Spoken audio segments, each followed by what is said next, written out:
Hey guys! This is part 2 of What If Naruto Became Hidan. Hit like and subscribe if you like this one, and also please check the author in the description. Let's start.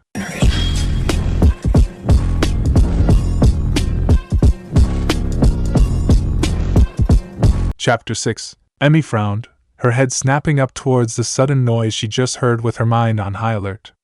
Moving before she was conscious of it, hours of playing Kanayan the Brat and Dagger the Little Shit to death, as her deranged sensei had so affectionately called the two training exercises, having taught her at least some form of muscle memory and reflexes. Either way, one moment her hands were in her weapon's pouch, and the next Emi had flung several kunai into a nearby bush. All before she was entirely conscious she'd performed the movement. "Geez, Emi, high-strung much?" Yukio joked when nothing moved along the forest path. "Bandana boy," Hidan called in a quieter tone than usual, pulling each of the genins' attention to him as well as if he'd shouted at them to look here. "Yes, sensei?" Yukio asked. "Shut up." "Oh, okay, sensei," Yukio muttered while sending Emi and Nanisher questioning side glances. Emi herself was rather confused by Hidan's sudden change in behavior. Not even an hour ago the man had been grinning like a fool as he told them stories about ramen, trying to make them exciting when really, they were just boring stories about ramen. Why he always thought ramen was an interesting conversation topic was beyond Emi. What was also just a little beyond Emi was Hidan's out-of-the-blue 180, personality-wise. Since her outburst, the group had stopped moving and Sashimi had been shifting her weight from foot to foot non-stop ever since. Hidan's expression had turned hard. His purple eyes narrowed slightly as his gaze slid over their surroundings, even though there was nothing there. Slowly in the distance, thick mist crept across the forest floor towards them, rolling in on Team Hidan's position like a bee to honey. As soon as the mist was noticed, Emi tightened her guard once again, making sure to angle her body protectively in front of a suddenly very nervous Sashimi. Nanisher and Yukio had already covered Sashimi's other weak points until the three encircled her like a short protective wall. "Don't worry, you three," Hidan said from his position a little further ahead in an uncharacteristically serious tone that only served to scare Emi more. This kind of change in Hidan's attitude was rare, non-existent, which probably meant that Hidan was worried, and the idea of Hidan worrying about anything was both a foreign and unnatural concept, one Emi wasn't sure anyone who knew him could psychologically accept. "No matter what happens," Hidan continued, "I'll always..." A thunderous crackling sound like scrunched-up tin foil, and the smell of something burning was the only warning Emi had before a thin object was propelled past the good side of her face towards Hidan. It was too fast for Emi to warn him, moving closer and closer until, with a sickening squelching sound, Hidan was impaled from behind, the thin lit-up object used having come to a halt midway out of his chest. Emi screamed at the sight of Hidan standing not even a few feet away from her with a jagged-looking object, some sort of blade she belatedly realized, pushed into his upper torso. With blood beginning to ooze from the wound at a startling rate to soak into his black and red cloak, Hidan managed to finish the promise he had been in the middle of making before the attack with a trickle of crimson blood slipping down his chin from his still grinning lips. "Protect you." Hidan fell to the ground with a hollow thud, his body bloodied and unresponsive. The mist seemed to thicken just as suddenly, effectively hiding the body from view. But even when she couldn't see him anymore, Emi continued to let out scream after scream. Because she really wasn't ready for this. Not yet. In a rapid succession of movement, a dark shape dropped down from the canopy above and stood over where Hidan had fallen. The shape, a person, bent down and wrenched at something. With a horrific squelching sound, the weapon that had all but killed Emi's sensei was jerked from his likely dead corpse, and once more, the enemy shinobi vanished into the mist, ready to strike again. There wasn't a chance in hell that Emi was in any way, shape, or form ready for something like this. Line break. Slinking through the mist with the expertise of an experienced shinobi capable of sensing the negative emotions of those around him, courtesy of a still smug Kurama, was a very much alive and very irritable Naruto. As soon as Emi had reacted to a not-so-imagined sound in the woods, Naruto had known something was up. Kurama's constant stream of cursing right in his ear was another sign, though it also unfortunately served to distract Naruto long enough for a thin lightning-covered blade to slide through his ribcage and puncture a lung from behind. It was that last part that sort of sealed the "something is seriously effed up here" part of the deal, though. Stealthily, Naruto jumped up into a nearby tree, situating himself comfortably on a solid branch before looking down to briefly examine his already closing wounds. He quickly decided that his cloak would have to be changed after he trounced the asshole that had caused the blood stains in the now ruined article of clothing. Even a few of the buttons had been ripped when said asshole had torn that suspiciously familiar sword out of the silver-haired Jonin's torso, thus leaving most of Naruto's bare chest exposed. Looking back down on the scene below him, Naruto considered everything he knew about his mission and his opponent. He also internally groaned at the conclusion he'd come to because all in all, the situation was just way too fucking familiar for Naruto's comfort, and quite frankly, it was all getting to be rather ridiculous. Shifty client on an easy C-rank escort mission, check. Scared genin who flings kunai at local plant life for no apparent reason, check. And then finally, there was bloody fucking mist, double check. Sure, while it was a little mixed and matched in places, all they really needed now was Zabuza Momochi and his sexually confused sidekick. Only then would all be right in the world. There are 8 major points of the human body. The larynx, spine. Naruto stared blindly into the mist for a moment, trying to comprehend exactly what it was he was hearing. Because it really couldn't be what he thought it was, could it? Lungs, liver, jugular, subclavian artery. God damn it! What was it with him and dodgy C-rank missions? Was it some sort of curse or law of nature that he run into a member of the 7 shinobi swordsmen every single fucking time he left the village with a client to escort, and some genin in tow? Because that's what it felt like. Naruto glared agitatedly in the general direction the mist swordsman asshole's twitchy bloodlust was currently oozing from, because honestly, he couldn't bring himself to be scared or shocked or well and truly worried. Not now anyway. Not after. Well, he couldn't even name all of the actual merciless and much more terrifying fuckers he'd faced in either of his lifetimes, both as Naruto and from Hidan's fractured memories. Hell, as Hidan he was technically one of them. Was he really meant to be scared by this same old list names of organs and see if actually scares anyone crap? It had been alright when he was a genin, but for fuck's sake, wasn't this supposed to be the pinnacle generation of badass motherfucking swordsmen of the bloody fucking mist? With capital letters. They couldn't have still been using the same scare tactics and everything, right? Kidneys, heart. Which one should I pierce first, HM? Holy shit, they still used the same scare tactics and everything. How was the hidden mist village still even standing by the time the 4th shinobi war came around? This could not be all there was to a shinobi swordsman of mist. Did they all cast the same stupid mist jutsu, prattle on about internal organs and toss a few water jutsu around? Granted, Zabuza had been more original with Haku around and Kisame was a badass no matter which way you swung at it, but was this really all Naruto got out of Mizukyu anymore? Mei Terumi was cool. She at least breathed lava. Lava as in hot freaking magma. Naruto knew lava. After realizing what Son Goku's chakra did to his chakra natures, Naruto played around with lava a lot. Why couldn't he just once get some other guy who could breathe lava too? Did he have to wait, decades mind you, before Naruto got someone with a decently cool Kekkei Genkai, like Storm Release or Boil Release or what have you release, to fight instead of this mist swordsman asshole who thought it was a good idea to recycle the same old crap? Did Naruto suddenly need a female opponent just to get a decent creative fight because this mist swordsman asshole hadn't even shown his face yet for Jashin's sake, and he even had Naruto using Jashin's name as a curse now. Just great. He was developing another bad habit. And it was all this annoying, punk-ass mist swordsman asshole's fault. Line break. Yukio took it all back. Anything and everything derogatory he'd ever thought about Hidan, the yuckage and C-rank missions in general since leaving Yukio. Yukio regretted and took it all right on back, having realized that C-rank missions were not boring. Hell, they couldn't even be considered mildly interesting, not this C-rank anyway. No, this shit was actually real and very, very dangerous. And how could he tell? His own sensei had just been impaled with a freaking sword. That's how, as soon as the mist began to appear and thicken to the point that he couldn't even see a foot in front of him, Yukio had known that playtime was over.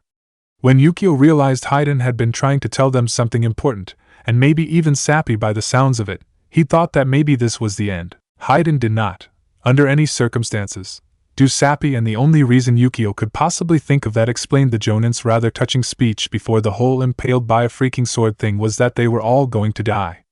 It was the only logical conclusion. Period. Now he was sure of this fact because with Hidan dead, or even just injured and probably unable to fight, they were still done for. They were only 3 genin and a civilian woman up against an unknown opponent with a clear advantage if this mist was anything to go by. Well, what do we have here? A deep voice rasped. The confidence in that tone seemed to only confirm Yukio's theories of whose ability to fight was superior. However, that did not mean that the genin couldn't try something. Attempting to pinpoint from which direction the aggressor was speaking, Yukio was quick to realize that there must have been some sort of jutsu in use because the voice was echoing from everywhere. There are 8 major points of the human body. The enemy shinobi's voice trickled through the mist.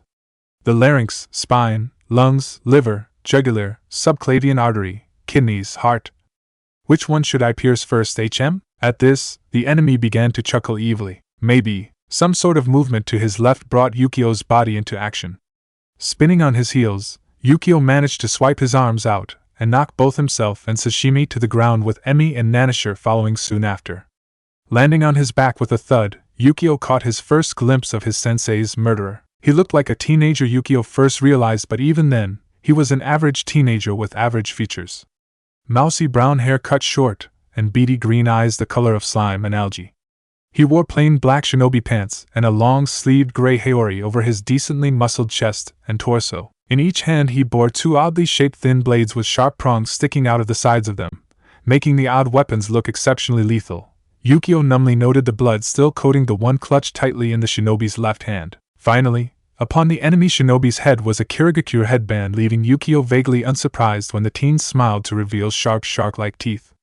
Yukio absently noted as the shinobi grinned maniacally down at him that smile didn't really scare him. It might have once upon a time ago, but the truth of the matter was that Hidan had always been scarier. Even during his daily training sessions he was more intimidating than this shark-toothed douchebag was. Which brought Yukio to a strange conclusion, that maybe, just maybe, his sensei had always seemed so homicidal because he was desensitizing them, training them to be able to deal with terrifying people, enemy shinobi. Don't get him wrong, Yukio had no doubt in his mind as to just how psychotic his sensei truly was. He just seemed to have a method to his madness was all, having been teaching his genin how to deal with fear by being the most terrifying person they'd ever hoped to meet. That way everyone else's scare tactics would look amateur by comparison. This one. The shinobi suddenly yelled, bringing his weapon down on Yukio's prone form. Clang! Looking up cautiously, Yukio saw before him a sight he thought he'd never see. Nanashir, the all-around emo bastard, stood over him, his tanto locked in place with the enemy shinobi's blade, hooked on one of the prongs the weapon sported for additional leverage. Off in the distance Yukio could also see Emi ushering Sashimi behind a bush. Idly, Yukio hoped the two stayed safe. Don't just sit there, dead last. Nanashir growled, finally breaking Yukio from his inactive state. Move! The redhead screamed. You little brat! The enemy ninja yelled in frustration, pulling back from the deadlock slightly only to send a devastating kick to Nanashi's side. The smaller green-eyed boy fell easily under the force of the blow, landing not too far away from the place where Yukio was only now just starting to get up. Seeing that they were both down on the forest path, only just readjusting to their current positions, the Kirigakure shinobi struck with deadly force. The strange twin blades were both brought upon Yukio and Nanashir alike in a downward arc. The descent slowed to Yukio, who for just an instant knew what people meant when they said they saw their lives flash before their eyes. Because for just a moment, Yukio was brought back to that first day as a shinobi, during that one moment in his genin test when Yukio too thought he would die. Back then it had been Hidan who'd been so close to killing him, only seconds away from murdering him in cold blood. And then there hadn't been a mission for a reason or anything. He thought Hidan was going to kill him just for the hell of it. Yukio could remember Hidan's expression filled to the brim with sadistic glee and wondered idly if this guy was the same, just killing him and Nanashir for the hell of it, because they were a couple of newbie genin, and it was just easier this way. That only made the Kirigakure ninja a coward though. It was like a big kid picking on a toddler. Yukio hadn't had the chance to grow up yet. As the blade drew closer, almost in contact with his head, he noticed, Yukio decided to close his eyes. He didn't want to see it coming, he decided. However, when nothing happened after a second or so of waiting, Yukio was only confused. The enemy couldn't really be that slow at attacking, could he? The Kiri ninja had been an instant from killing him when he closed his eyes. Had he already died? Hey kids! Eyes shooting open, Yukio looked up only to find silver. Long silver hair held back in a ponytail that reached the lower back of a tall man, the huge scroll he usually adorned missing from his attire. Hidan stood over the shocked form of Yukio with Nanashir not too far away, looking equally as gobsmacked by the man's sudden reappearance. A living reappearance, that is. His attitude was just as it usually was, completely inappropriate for the situation they all found themselves in. For example, there he was, standing over two 12-year-old boys who had just had a near-death experience, and all he was doing now was smiling over his shoulder at them with that big goofy grin on his face. completely destroying any sense of respect the aforementioned 12-year-olds had ever had for the man given the seriousness of the current situation. Granted, he was also holding the pointy ends of the Kiri ninja's weapons barehanded, his grip tight given that blood was dripping from between his fingers, leaving Hidan and the Kirigakure ninja in a deadlock. "Sorry I'm late, but I saw my favorite author and I just had to get a signed copy of his new book." Hidan, alive and not at all mortally wounded it seemed, grinned from his position blocking the enemy's attack with his bare hands. Yukio could only stare, too shocked to be angered by Hidan's blatant avoidance of the fact that he should be dead. Or at least fatally wounded. Yukio didn't even know if he had the heart to call his sensei a liar at the moment, even given that that was the worst possible thing he could have said at a time like this. "Sensei," Nanisher murmured, probably ready to reprimand the man as well before he too gave it up. They could kill Hidan for nearly dying later, Yukio silently decided. "By the way, you too," Hidan said seriously. His unwavering gaze was now directed at the enemy ninja as he spoke again. "Good work not dying or anything." And just like that, the moment was ruined. Again, line break. "Now you," Naruto said, making sure to put as much emphasis on the word you as was humanly possible whilst finally turning his full attention to the Mist Swordsman asshole he just saved his genin from. "I've got a bone to pick with you," he continued, his violet eyes narrowing on the enemy shinobi. As far as he was concerned, Naruto had just run into the John Doe of Miss Nin. Hell, he was the John Doe of shinobi. Danzo's root ninja had more interesting appearances, more interesting personalities, than this guy did. The teen's only real prominent feature was his teeth, and even then, those were normal among the 7 shinobi swordsmen. His clothes weren't even interesting, just plain gray and black, which to Naruto, given his former love of orange when he'd been just Naruto without Hidan's passive influence, was unforgivable. Add on to that the guy was a personification of just about everything that bugged Naruto most in this world: read, boring, cowardice, cannon fodder, and repetitive, unoriginal nitwits, and you can guarantee Naruto was in no way impressed. That being said, it was now apparent that this Mist Swordsman asshole was also in for a world of hurt courtesy of the more violent parts of Naruto's personality, the bits he'd been gifted with from the original Jashin-worshipping Hidan of the old timeline. "Oh really?" the Mist Swordsman asshole queried, looking not at all concerned, which made Naruto's ever-growing need to beat the snotty little shit to death with his own dismembered limbs all the more pressing. Checking his barehanded grip on the twin blades he recognized as the kiba, Naruto gave a sharp tug on them, resulting in the Mist Swordsman asshole's body lurching abruptly towards him. Pulling his leg up with blinding speed, Naruto shot a powerful kick directly into the man's stomach whilst simultaneously letting go of the swords in his hands. Immediately the Mist Swordsman asshole was sent soaring backwards with a loud grunt, skidding on his back for several dozen yards across the forest floor. "Yes," Naruto replied, watching with great interest as the Mist Swordsman asshole staggered up onto shaky feet just a moment later. Granted, while he was bracing himself up against a nearby tree, he was still technically standing in Naruto's mind and thus free game, though the fact that this kid was so shaken by that little love tap made a corner of Naruto's brain spin with suspicion.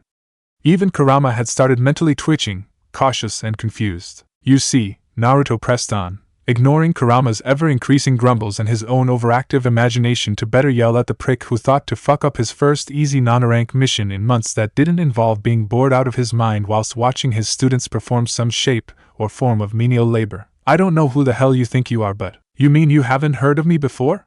The Mist Swordsman asshole interrupted the beginnings of a well-deserved rant, in Naruto's humble opinion, which was like adding yet another black mark against the Mist Swordsman asshole's name, whatever that was. "I am Enichi Zaraki," the Mist Swordsman asshole supplied arrogantly, seeming to expect a reaction from Naruto, who merely stared at him with cold purple eyes, unmoving from his position when he'd first reappeared to defend 2 of his genin pupils. "I am a shinobi swordsman of the Mist, mastermind behind the Mist organization of our most powerful warriors. So now that you know who it is you are dealing with, I'm willing to be merciful and negotiate the terms of your surrender peacefully." "Never heard of you," Naruto deadpanned. Meanwhile, his mind was racing as he thought about everything he knew about the shinobi swordsmen of the Mist. If this guy was to be believed, then the group was still a relatively new thing, but there was one thing about the swordsmen that had always stood out to him, not matter their generation. They didn't brag about themselves like that, and they sure as hell didn't use the word mercy in any context. They accepted accusations made by others, elaborated on an enemy and or ally story and made vague references, but never did they come and outright say who they were and what they'd done for something like fear, at least not in a fight anyway. Generally, in a fight at least, they were too busy killing off all opponents, and sometimes non-opponents, in range to bother wasting their breath like that. Which begged the question, why the fuck was this guy doing everything a shinobi swordsman of the mist wouldn't? It could mean only one thing: Mist swordsman asshole was actually just a mist ninja asshole. What? The just a mist ninja asshole exclaimed. Doesn't ring a bell, Naruto said in a flat tone while eyeing off the just a mist ninja asshole for his reaction, which was borderlining between shocked and perplexed. This led Naruto to believe that the just a mist ninja asshole was riding off of someone else's reputation and wasn't going to be too much trouble at all, which meant Naruto could get right on back to ranting. Now, as I was saying before I was so rudely interrupted, Naruto began while reaching up to crack his bloody knuckles rather loudly, taking a slow step forward as he moved. He was 100% sure that this action was 100% intimidating since even his own genin looked nervous, let alone the expression on the just a mist ninja asshole's suddenly very pale face. Naruto's expression, on the other hand, was set to coldly pissed, his eyes glaring frostily at the just a mist ninja asshole as he moved closer and closer. Every inch of Naruto's stony face promised pain, and a lot of it.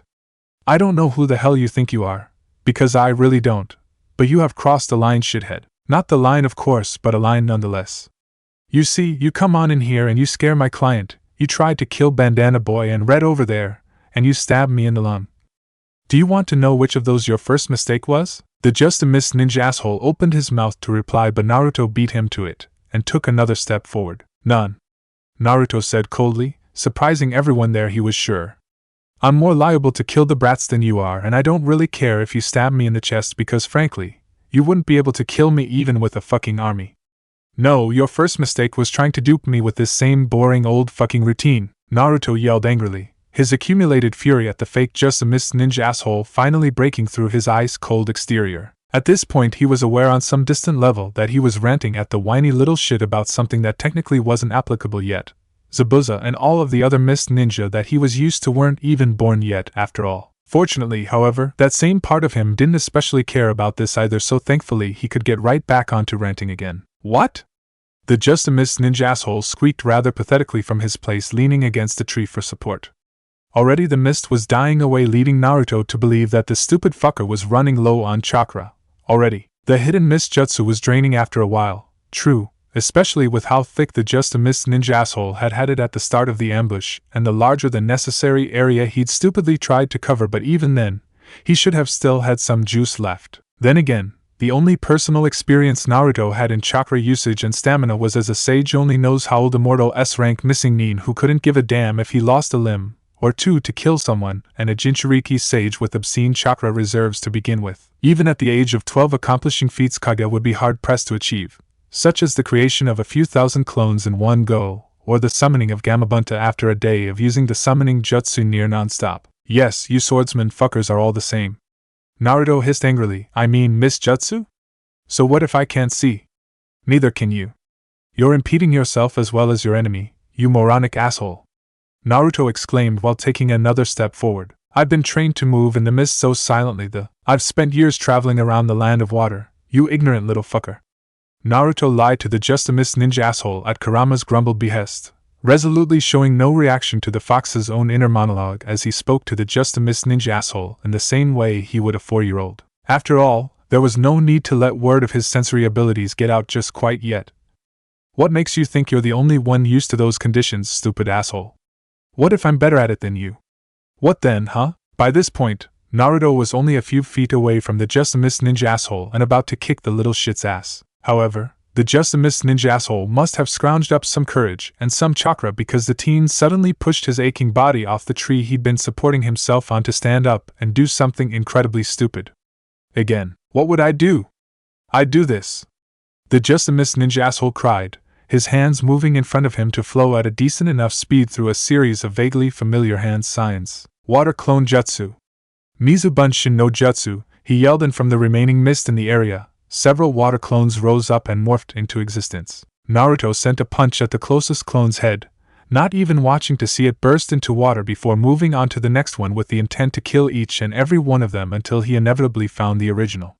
One of the plain-looking John Does before him would start bleeding, eventually. Really, water clones?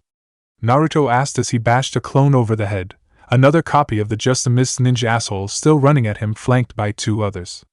You think I suck that much, do you, asshole? This is insulting. The silver-haired Jonin hissed. Suddenly, Naruto lurched forward in a burst of blinding speed, sending a sharp jab to a clone's solar plexus before dropping into a crouch almost instantly to avoid another clone's kiba.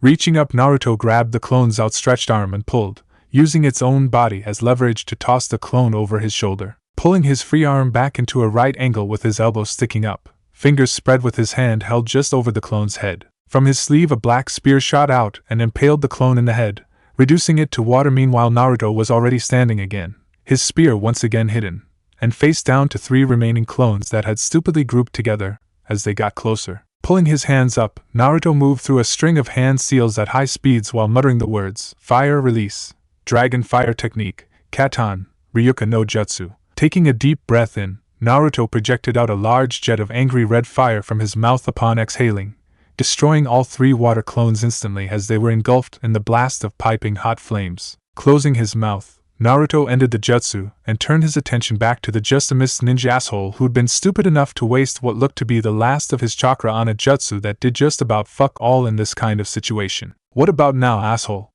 What do you do now? Naruto asked, pinning the Just a Miss Ninja asshole with a glare as hard as steel. What do you do now? Chapter 7. Emi stood in front of Sashimi protectively, a kunai in hand as she watched her sensei rant at Enichi Zaraki. Around her sensei was a dark aura of malice as he closed in on the teenager he was all but screaming at, but Emi could honestly say that she didn't feel sorry for him. The Kirigakure ninja had attacked them first. It was his own fault that he pissed Hidan off enough to receive what was coming to him, probably maiming, gouging and or skewering as Hidan often threatened those who annoyed him. He had once even delivered on that threat in front of them. That had been a traumatizing experience to say the least. Turning around, away from what would soon become a truly bloody scene she knew, Emi quickly took note of Sashimi's wide, frightened eyes and her shaking limbs. Glancing over her shoulder, Emi was assured by the presences of both Yukio and Nanashir, who had each taken up a position guarding her back for any stray attacks or further ambushes. Crouching down beside the frightened form of Sashimi Shirono, Emi wrapped her thin arms around the older woman's slim shoulders and began to pat her back reassuringly while whispering in her ear, "Don't worry. Everything is going to be alright. You are per." Even as Emi spoke, trying to reassure her charge that her life was in good hands, her eyes were drawn to the one-sided battle Hidan now waged on Zaraki, even if Hidan was currently, technically, outnumbered. This was because closing in on Hidan were, what had the swordsman called them, water clones. Anyway, by this point Hidan had obviously foregone any form of taijutsu in favor of destroying all of the remaining clones in one hit. Fire Release, Dragon Fire Technique, Katan, Ryuka no Jutsu, she heard Hi-sensei mutter into the wind before inhaling a large gulp of air and breathing out in return a stream of red-hot fire. The blast left his lips and engulfed the clones with an angry hiss, dispelling them into puddles of water instantly upon contact. "Feckley safe now, Miss Sashimi," Emi finished saying, still patting the poor woman's back as she cowered from the fight. By the time Emi returned her attention back to the conflict, it looked to be just about over. Hidan stood alone on the forest track with Zaraki slumped several feet away looking exhausted. His breathing labored, though that might have been due to damage done by the powerful kick Hidan had landed in his stomach earlier on. Unlike Zaraki though, Hidan appeared as fresh as when he'd started, not having broken a sweat, which brought another question to mind. Just how strong was Emi's sensei? "What about now, asshole? What do you do now?" Hidan asked, though his tone did not taunt. It was an honest-to-God question, and Hidan looked like he wanted an honest-to-God answer. "What do you do now? Die." A new, more feminine voice interrupted. Zaraki's head snapped up at the sound of the voice, just as something flew towards his tired form. And rather anticlimactically in Emi's opinion, Zaraki suddenly fell on the ground in what looked to be a dead faint.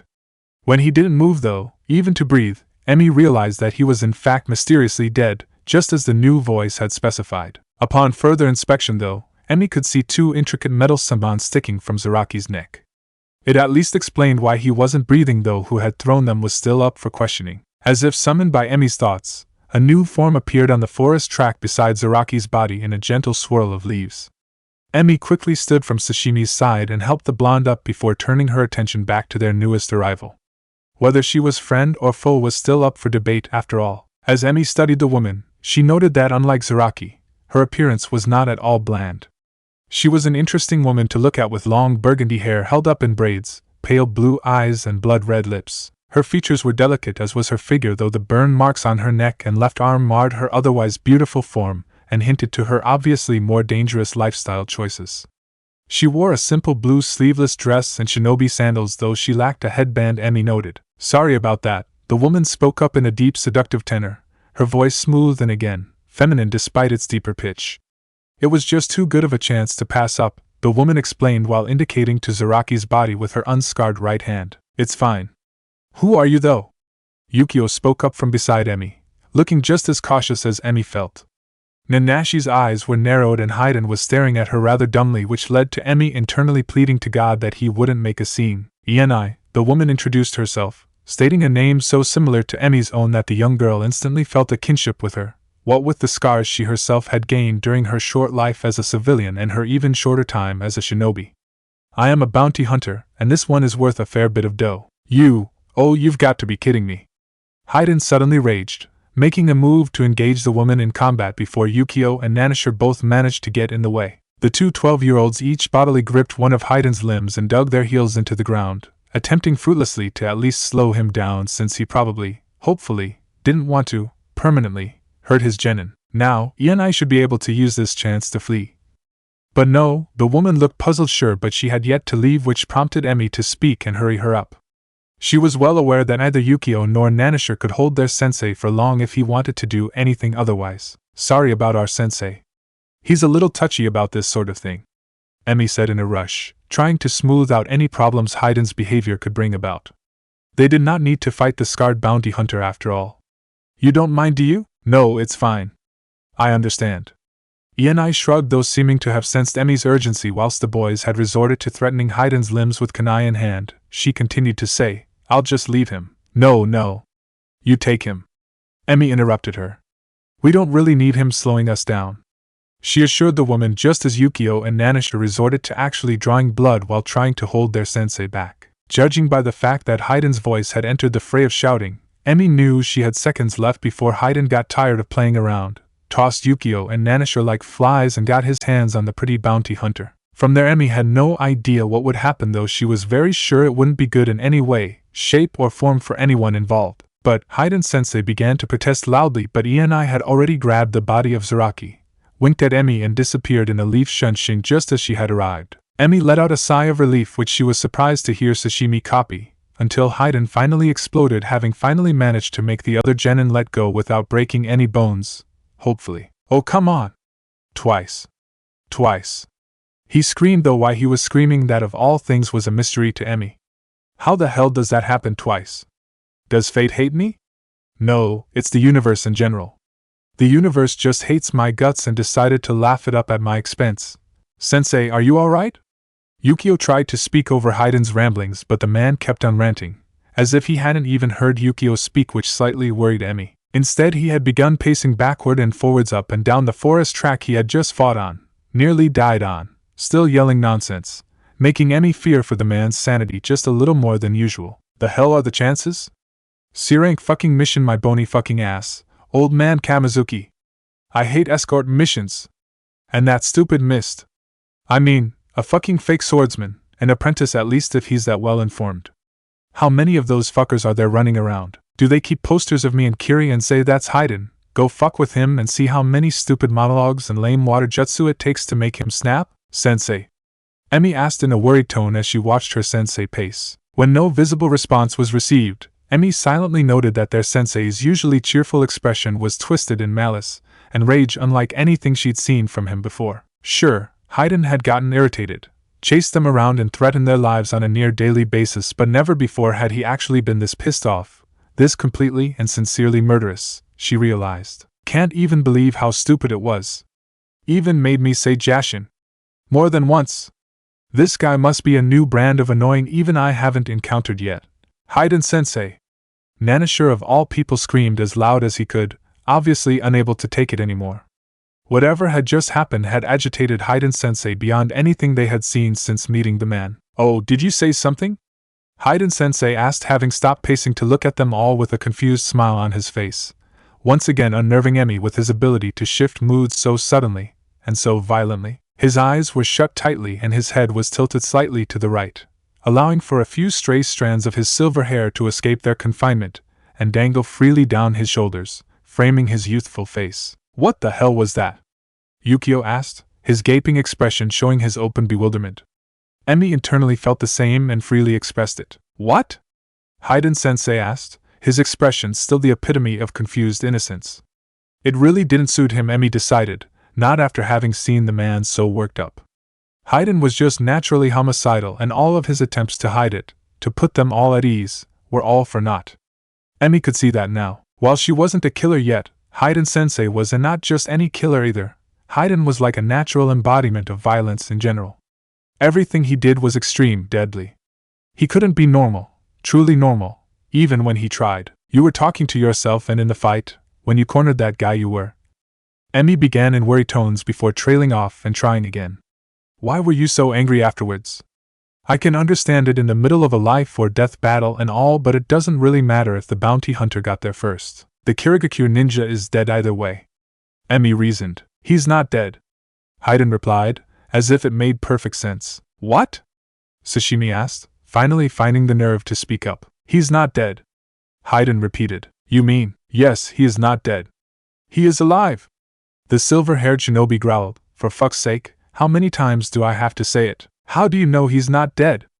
Emi asked gently, trying to calm her sensei lest he return to that state of apocalyptic rage that he'd been in just moments before. Because, this has actually happened to me before, Hidan explained with a scowl on his face. Exactly the same, almost down to stupid fucking jutsu that pain in the ass fake swordsman used. Yeah, you seem pretty upset about him.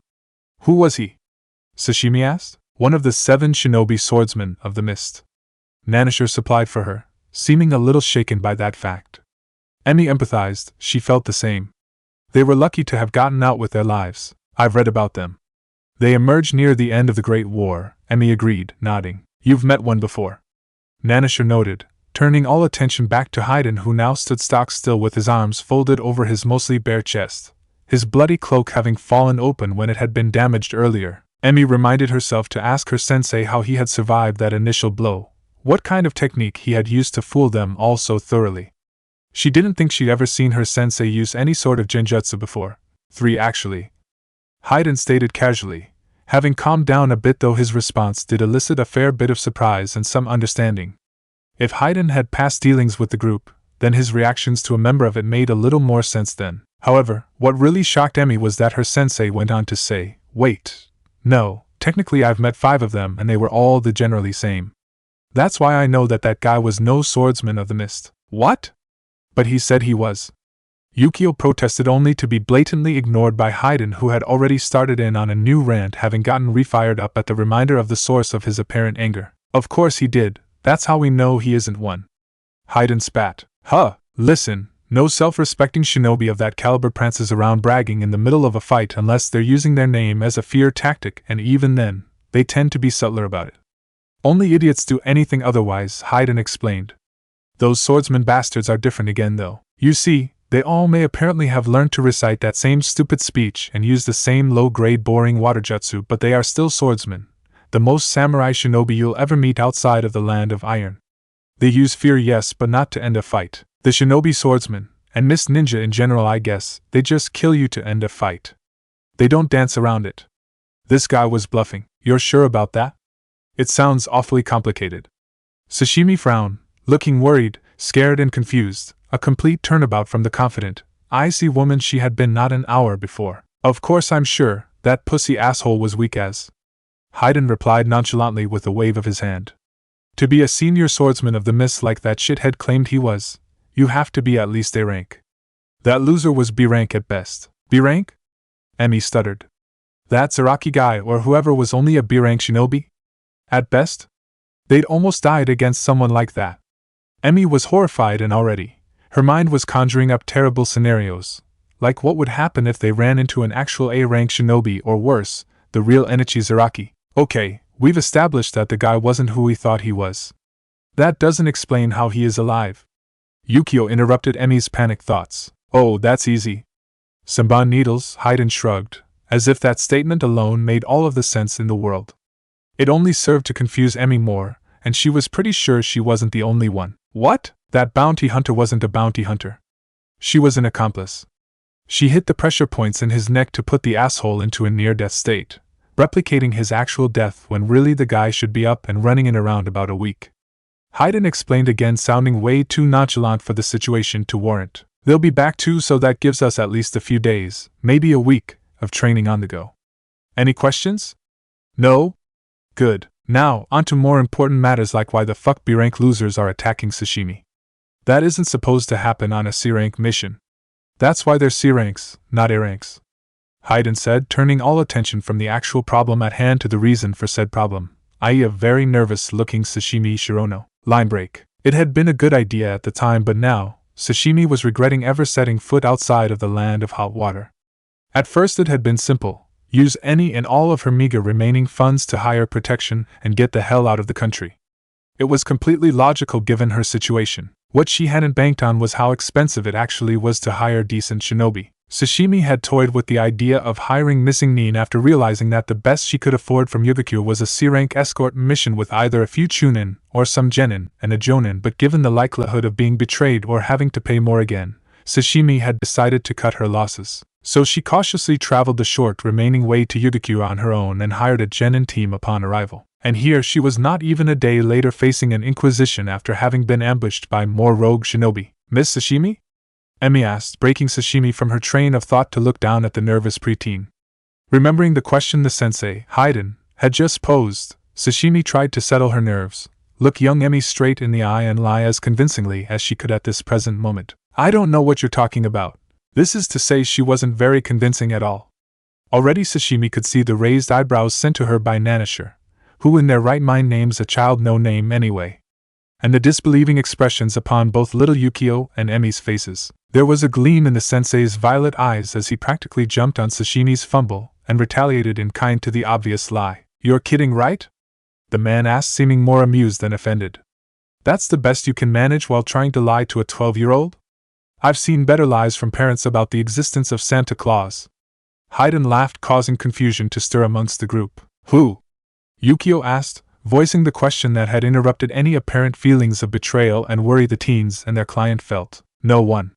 Hidan said too quickly, seeming to clam up, which Sashimi realized the genin had all noticed as well.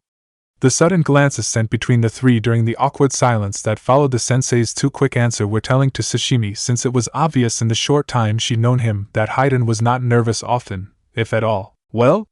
Nanashir asked, having finally turned back to Sashimi and brought the conversation back to the topic at hand. Sashimi inwardly glared at the boy for calling attention back to her, having enjoyed the distraction Hidan had provided to avoid admitting to her true intentions. Wait. Let me guess. Hidan suddenly broke in, taking a few steps closer to Sashimi until the woman was face to chest with the tall man, suddenly reminded that Hidan's cloak had been partially destroyed in the battle, leaving the shinobi just about half naked. Hidan leaned forward until all Sashimi could see were odd violet eyes that seemed to pierce straight into her very soul. Your real name isn't Sashimi because you are secretly a princess on the run from a tyrannical family member who wants you to hand over your kingdom and wealth, Hidan said very seriously, so much so that Sashimi was unsure whether to laugh at the ridiculous suggestion or cry, given this man was probably the only thing that possibly stood between her and certain death. Am I right? No. Sashimi deadpanned, having decided to remain as stoic as possible under the jonin's gaze. Upon hearing her rather abrupt answer, Hidan seemed to deflate, and in doing so took a step back out of Sashimi's personal space to fold his arms across his bared chest and look almost, dare she say it, thoughtful. Oh, I thought it'd all be a basic repeat of all the fucked up situations I've found myself in over the years. He muttered aloud, not even bothering to hide it since Sashimi, and, she assumed, the genin heard the man perfectly clear. However, Hidan's muttered words only served to confuse her more, especially when he looked up at her and again, rather seriously and sincerely asked her, You aren't an emo running away to a gay pedophile for some half-baked chance at someday taking revenge on your brother for the deaths of your family, are you? What? Sashimi spluttered, wide-eyed and even more confused than when they'd started. These scenarios were, while not entirely accurate and startlingly ridiculous, beginning to, dare she so much as think it, sound familiar. Okay, just checking. Hidan nodded easily before seemingly drifting back off into thought. It was up to the genin to speak up and once again return the conversation to a more familiar topic, i.e. Sashimi's problems. Right, Miss Sashimi, could you please tell us now why those shinobi might be after you? Emmy asked. Sashimi stared down at the bright young genin and with a sigh, nodded her head in acceptance. It was time to come clean, before Hidan started spouting off about something else. It all started a long time ago with the beginning of a feud. Oh hell, flashbacks. Just what I need right now. Hidan muttered, interrupting Sashimi's train of thought. Hidan-sensei, what are you talking about? Yukio suddenly cut in, looking confused as well. Sashimi liked to think that Nanashur had grunted in agreement. Well, she's recounting a horrible, potentially sad and most likely pitiful story from her past, so naturally there's going to be an inevitable flashback involved with snot, tears and general unattractiveness. It's almost as dumb as the hidden mist jutsu. Almost. Hidan explained as if it were the most obvious thing in the world. Ignore him, Miss Sashimi, or we'll never get anywhere. Please continue. Emmy said kindly, once again bringing Sashimi's mind back from whatever it was that Hidan had spouted off this time. He hadn't been this scatterbrained earlier, which led Sashimi to believe that it was his way of handling stress or something. It seemed rather out of character for him to be interrupting her when he was the one who'd asked her about her past and the real reasons for this mission in the first place. Clans? Nanashur asked, eyeing her oddly. Understanding where the boy was coming from, Sashimi quickly corrected the genin's misconception. Yes, we were clans, but not a shinobi. We were simply large noble families that rival each other in most of the various industries we participate in. A few generations ago, someone got it into their head that if the competition were wiped out, the remaining clan would get better business and more wealth. I do not know which clan started it all, but by the time my grandfather was born, our two clans were in near all-out war. Sashimi told them. A few months ago, rogue shinobi broke into the Shirono compound and slaughtered everyone in sight. The Shirono heiress said with a heavy weight in her stomach, her vision threatening to cloud with tears as she remembered that day. I'd fallen asleep in the back of the garden since I'd been reading out there in the late evening. By morning, my family was dead, and I knew that once my survival became apparent, the Hiroshi would come for me. So you fled? Yukio said sadly, his eyes appearing to gradually grow older to Sashimi as she spoke. Yes, Sashimi agreed. I took as many belongings as I could carry and ran as fast as I could. I managed to make my way to your hidden village and decided to use the last of my funds to buy protection for a journey out of the country to the land of wind, where I can get diplomatic immunity and more permanent defenses. My clan has long since supplied them with a vast percentage of their food and other basic supplies during their harsher seasons. However, I didn't have enough money with me for the protection I really needed. I took a chance, and because of that, I've put you in danger. I am sorry for that. Sashimi apologized, feeling the weight of her tale settle on her slight shoulders as she spoke. She felt horrible all in all, having endangered these, mostly, kind, if not odd, people with things they had nothing to do with. However, Sashimi was desperate, and she needed help. She was about to open her mouth again, to plead her case and beg for forgiveness and assistance, even if she didn't deserve it, when Hidan finally spoke up again. All right, well, now that that's done. The silver-haired jonin said, let's go home. What? Sashimi exclaimed. She could feel her heart sinking, her eyes beginning to water as despair gripped her in its icy clutches. Her hands shook as did her knees, her stomach dropping as if it were weighted down by solid steel. They were leaving her. She would be left to face the lethal dangers the Hiroshi clan would no doubt send upon her, alone, without any real chance of survival. As soon as the horror of the situation sunk in completely, Sashimi was left feeling panicked and depressed. She may have put up a bit of a front in the beginning, but she'd really had hope when she'd left hot water with these shinobi in tow. That hope was rapidly dying with every word that left the jonin-sensei's mouth. You heard me. Hidan said uncaringly to her, having already turned around and begun to walk back down the forest path. Let's get the fuck out of here and scram. He called out over his shoulder. Hidan-sensei, Emmy spoke up, ever the compassionate little girl who tried to protect Sashimi against an enemy far beyond her capabilities of defeating. Are you saying that we should just abandon her, just leave her here and dash? It's simple, girlie, I meant what I said. Hidan interrupted her without a care, though he did glance over his shoulder. The look on his face did nothing even remotely positive for Sashimi's fragile emotional state. Hidan's expression, from what she could see, was hard, serious, and once again, any hope Sashimi may have had as Emmy tried to defend her was crushed mercilessly by the purple-eyed man. The same man who had forced their opponents to flee, even if it was also sort of a trick. Fuck the bitch. We leave now. Period. End of story, he continued, punctuating his words with movement as he turned around and began to walk away again with his hands resting at the back of his neck to clutch at the long silver hair there, giving him a leisurely vibe as he left Sashimi to her doom. Hidan-sensei, Emi reprimanded, obviously embarrassed that her sensei had used such language in front of Sashimi while simultaneously suggesting that they ditch her. Truthfully, Sashimi hadn't cared for the foul words. Having spent more than an hour in Hidan's direct company, Sashimi had already accepted that the man didn't care what anyone thought of him. Instead, all she could concentrate on was what the hell she was going to do without these shinobi to help her. No!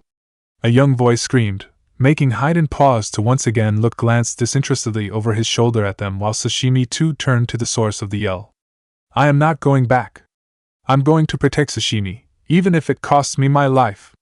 Yukio exclaimed passionately. Sashimi felt her eyes widen at the boy's declaration. Had he just... Me too. Emi declared, taking a step forward in front of Sashimi, as if trying to protect her from the vulgar insults and barbed words Hidan was likely to retaliate with. Sashimi waited with bated breath to see what Hidan's reaction to such blatant insubordination would be, her heart souring as she gazed down at the three children. Had Nanushir actually agreed? She didn't know, grunting all sounded the same, willing to risk their lives for her. Hidan turned around fully and gazed levelly at them all before taking a deep breath in and letting it out in the form of a tired sigh. It seems I've been outvoted. Upon receiving 4 questioning looks given how easily the man had given in, he merely shrugged and said, I could forcibly drag all 3 of you back to the village kicking and screaming, but I could also very easily be noticed traveling with you more than usual by the locals, which would in turn ruin my reputation. Don't you mean people could think you were kidnapping us too? I don't know, rape us or something? Yukio asked, making Sashimi smile at the boy's tenacity. If Hidan meant what she thought he meant, then, is this in any way related to real life? Emi spoke up, looking annoyed that Hidan had once again steered the conversation away from what really mattered. Well, no. Hidan answered, it would only be related to real life if I said something philosophical like those who don't follow the rules are trash, but those who abandon their comrades are worse than trash. Sashimi smiled a little at the man's rebuttal before Hidan grinned and said, oh, by the way, kids, just remember that those who don't follow the rules are trash, but those abandon their comrades are worse than trash, and you should be fine. The 3 genin looked to be about to throw something at the half-dressed silver-haired jonin when Sashimi decided she couldn't wait any longer, not when she suspected what she did. She just needed to clarify, just once she needed to hear the words frankly. Wait, so you'll help me? Sashimi interrupted them. Sure, I've got a bone to pick with this Miss Ninja asshole and his Miss Swordsman bitch. Hidan said casually, shrugging as if it were normal to hold such grudges against powerful shinobi he had barely met. Then again, Sashimi wasn't completely familiar with common shinobi habits. Maybe it was normal to just hate your enemies, or at least be highly annoyed at them and subsequently dislike them to a great extent. In the end, it didn't matter because, as soon as that final confirmation left the man's lips, Sashimi brushed past the genin that had surrounded her protectively while awaiting Hidan's response to cross the distance between them. Once she was close enough, Sashimi flung her arms around the tall jonin and clutched to him tightly. Thank you? She whispered before pulling back. Standing up on her tiptoes, Sashimi inclined her neck and pressed a soft, lingering kiss to the man's cheek in her excitement and relief. However, upon realizing that she had just pecked the half-naked purple-eyed shinobi on the face, Sashimi broke all physical contact as fast as possible by taking a swift step back. Sashimi could feel her face flushing a flaming crimson. Hidan appeared somewhat amused by her response, making Sashimi flee down the forest path towards the land of wind. How was she supposed to look the man, let alone the kids who had witnessed her kiss, in the eyes now? Line break. And that, kids, is how you get the attentions of a female. Remember this lesson, it will serve you well in life, especially you girly. Hidan-sensei winked with a sagely smile twitching at his lips. Nanushir stared wide-eyed at his grinning sensei, unable to tear his gaze away. Not even to follow Sashimi's rapid progress down the track. No, instead, Nanushir was trying to come to terms with a startling and somewhat annoying epiphany he just had. You didn't really mean any of that, did you? Nanushir demanded of his teacher, feeling his anger rise now that the information was sinking in for him. All of the random interruptions that didn't make sense just then, and you wanting us to abandon the mission and go home.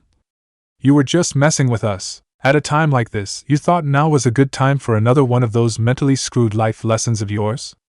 Nanushir demanded of his sensei, his anger boiling in his veins, hotter and hotter as Hidan-sensei just grinned at him like a fool, enjoying the whole thing as if it was some kind of game. Nanushir was too angry to even notice Emi or Yukio's reactions, too busy glaring daggers at his sensei, a man who apparently couldn't quite seem to stay serious no matter what the stakes were. Even when he was pissed about the missing Kirigakure ninja and fighting him to what appeared to be the death, he'd been cracking jokes and ranting too much to be sincerely concerned about the situation they were in.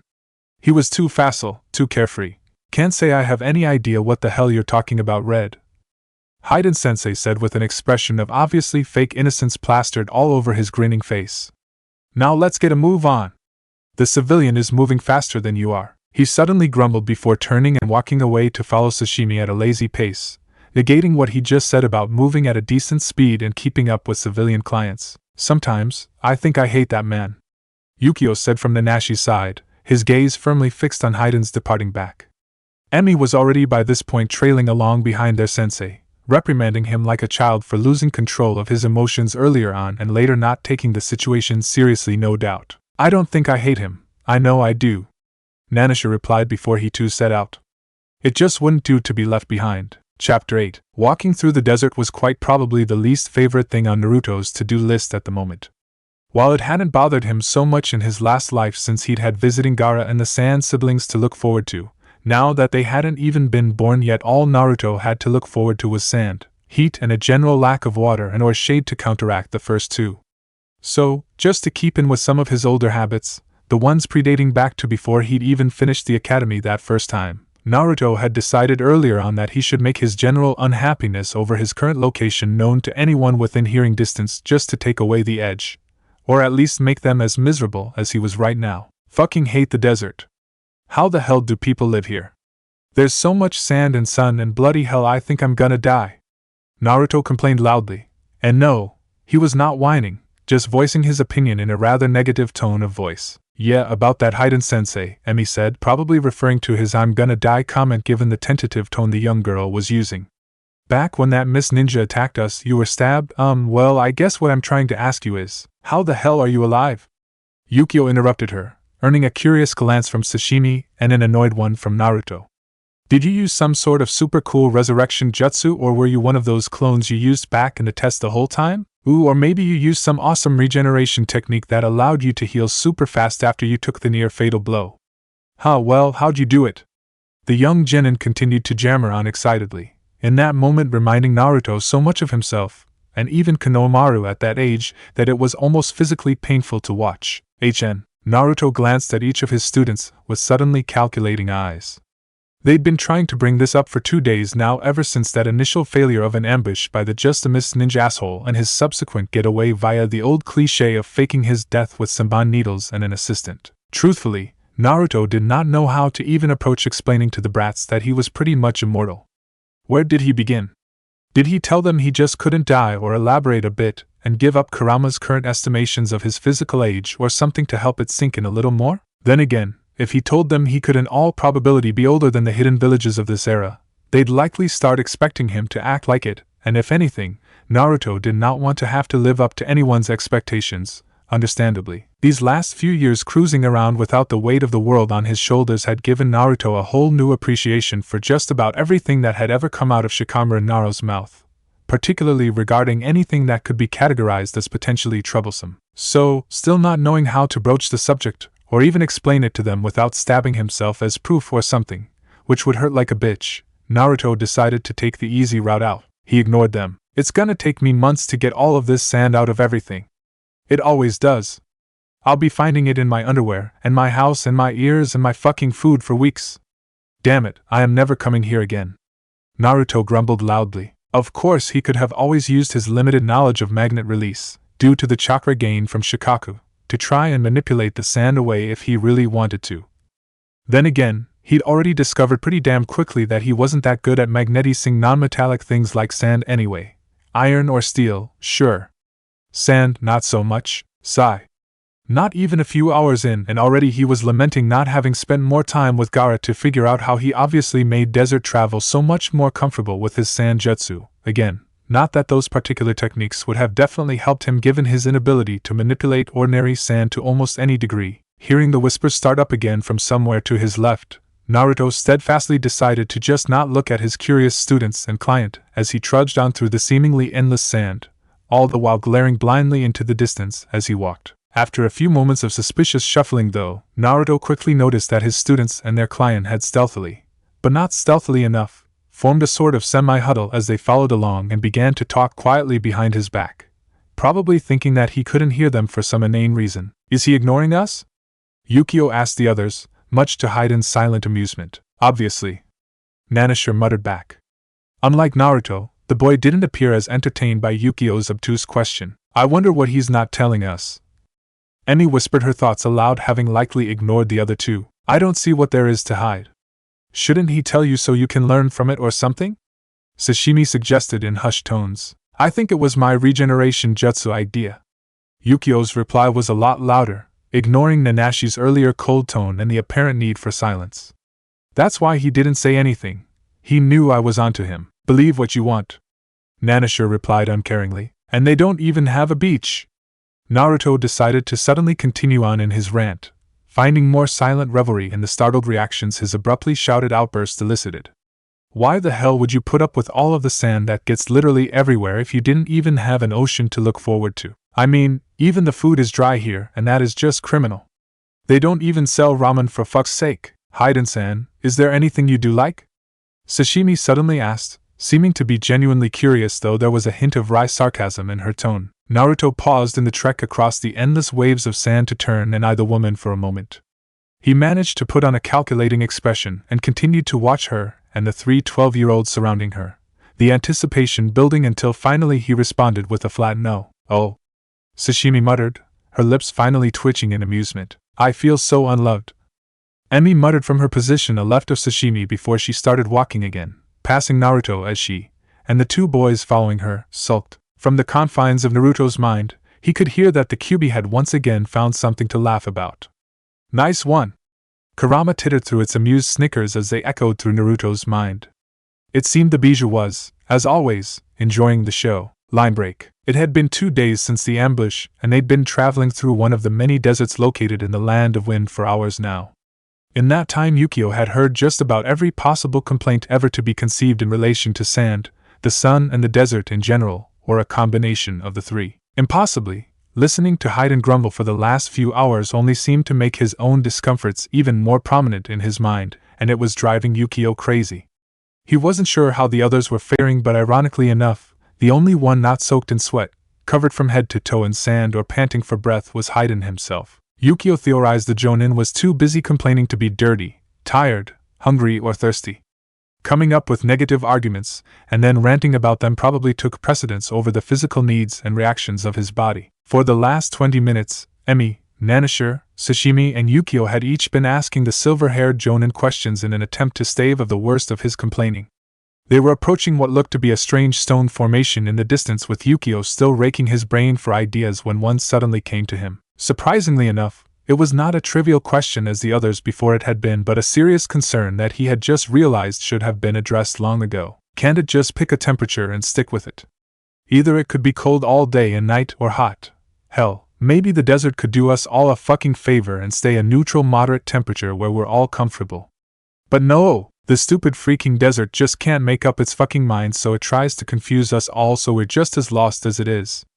I swear to Jash. Hey sensei, Yukio interrupted his sensei's tirade. Are you gonna teach us anything so we can fight against the Kirigakure ninja or not? He asked. Not. The man replied, eliciting a variety of confused and shocked responses from his traveling Victi companions, which all seemed to end in exactly the same manner. What? Several voices exclaimed in near-perfect unison. Yeah, Hidan replied casually, ignoring the synchronized response to his answer with apparent ease. I decided that anything I could teach you in the next few days or minutes before the enemy shows up wouldn't do much of anything to actually help you against those asshats. At best, I'd be giving you a false sense of security or something which you don't need. They don't need to feel safe? Are you serious? Sashimi asked, apparently just as flabbergasted and appalled by the man's logic as Yukio felt. His sensei couldn't really mean that, right? Of course, I fucking am. If they feel safe, they're more likely to be careless and overconfident, which inevitably leads to death. Better scared shitless and cautious, I say. The obviously unbalanced man replied. Yukio had always thought his sensei was a crazy, homicidal asshole, but even this was pushing it. It was like the man actually believed his twisted logic was normal, and everyone else should think the same way he did. The genin could tell this just by how calm Hidan was about the subject, and truthfully, Yukio didn't know if he should be horrified or accepting of it all, since a part of him had half expected it. He decided it was psychologically safer for him in the long run if he just stuck with the surprised middle ground and worked his way from there. Hidan-sensei, how did you become a teacher? Emi suddenly asked, if a little hesitantly, as though fearing the answer. Truth be told, Yukio was afraid too, and for good reason, given his sensei's reply was, "Old man Kamizuki talked me into it, I guess. Don't know whether I regret it or not yet." "Oh well, the way I see it, if you live, that's cool, and if you don't, I won't have to worry about it. So, it doesn't really matter too much in the end anyway. I'm not feeling very secure," Yukio muttered, feeling a little sick given that his sensei preparation techniques for an upcoming battle that he could die in. Granted, his logic did make a little sense. It just wasn't really very comforting or helpful to Yukio is all. Good. His sensei replied, "Don't worry though. I have some great ideas for some new training games for when you get back to the village, if you get back to the village." Hidan added, almost like an afterthought. To Yukio, there were so many things wrong with that sentence, it wasn't funny. Just the words training, games, and new in the same statement were bad enough, let alone Hidan's use of it when referring to whether they'd live to suffer through puberty or not. "Yeah, we're all going to die." Nanisher deadpanned from beside Yukio, who agreed wholeheartedly. He may sort of both like and hate Hidan at the same time in some weird way, but even he wasn't feeling very confident in the purple-eyed man's intelligence or sanity. "Yes, very soon you will." A feminine voice wafted towards them. Yukio's head automatically snapped up at the sound, his eyes widening when he realized exactly who it was that had just spoken.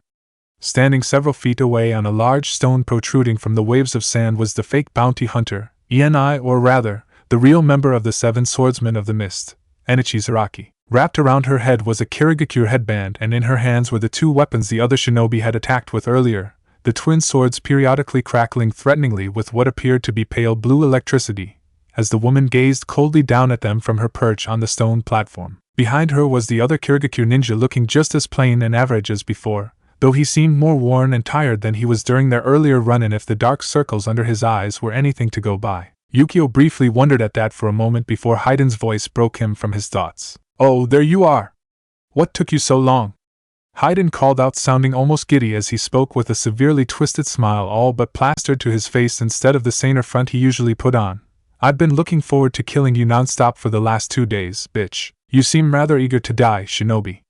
"How odd," Enichi Zaraki said arrogantly, sounding almost amused by their sensei's behavior, though Yukio wasn't. While Hidan was without a doubt the scariest, most insane shinobi Yukio had ever personally met, it did not automatically mean that he couldn't lose and die. Enichi Zaraki was a member of the 7 shinobi swordsmen after all. According to Emi and the bastard, she shouldn't be underestimated. "If you hand over Sashimi Shirono, you may leave in peace. Our fight is not with you." The male Kirigakure ninja finally spoke up, though if he thought that they'd take such a deal, Yukio knew he had another thing coming. Hidan was already cracking his knuckles, looking way too pleased and almost as crazy as he had during their genin test when he did it. Yukio didn't think the Jonin knew what giving up meant when he looked like that. "Yeah, well, you see, my fight is with you." Hidan smiled, his sadistic expression suddenly morphing back into something almost pleasant as he offered them a closed-eye smile, his head tilted slightly, making him look so gosh darn nice.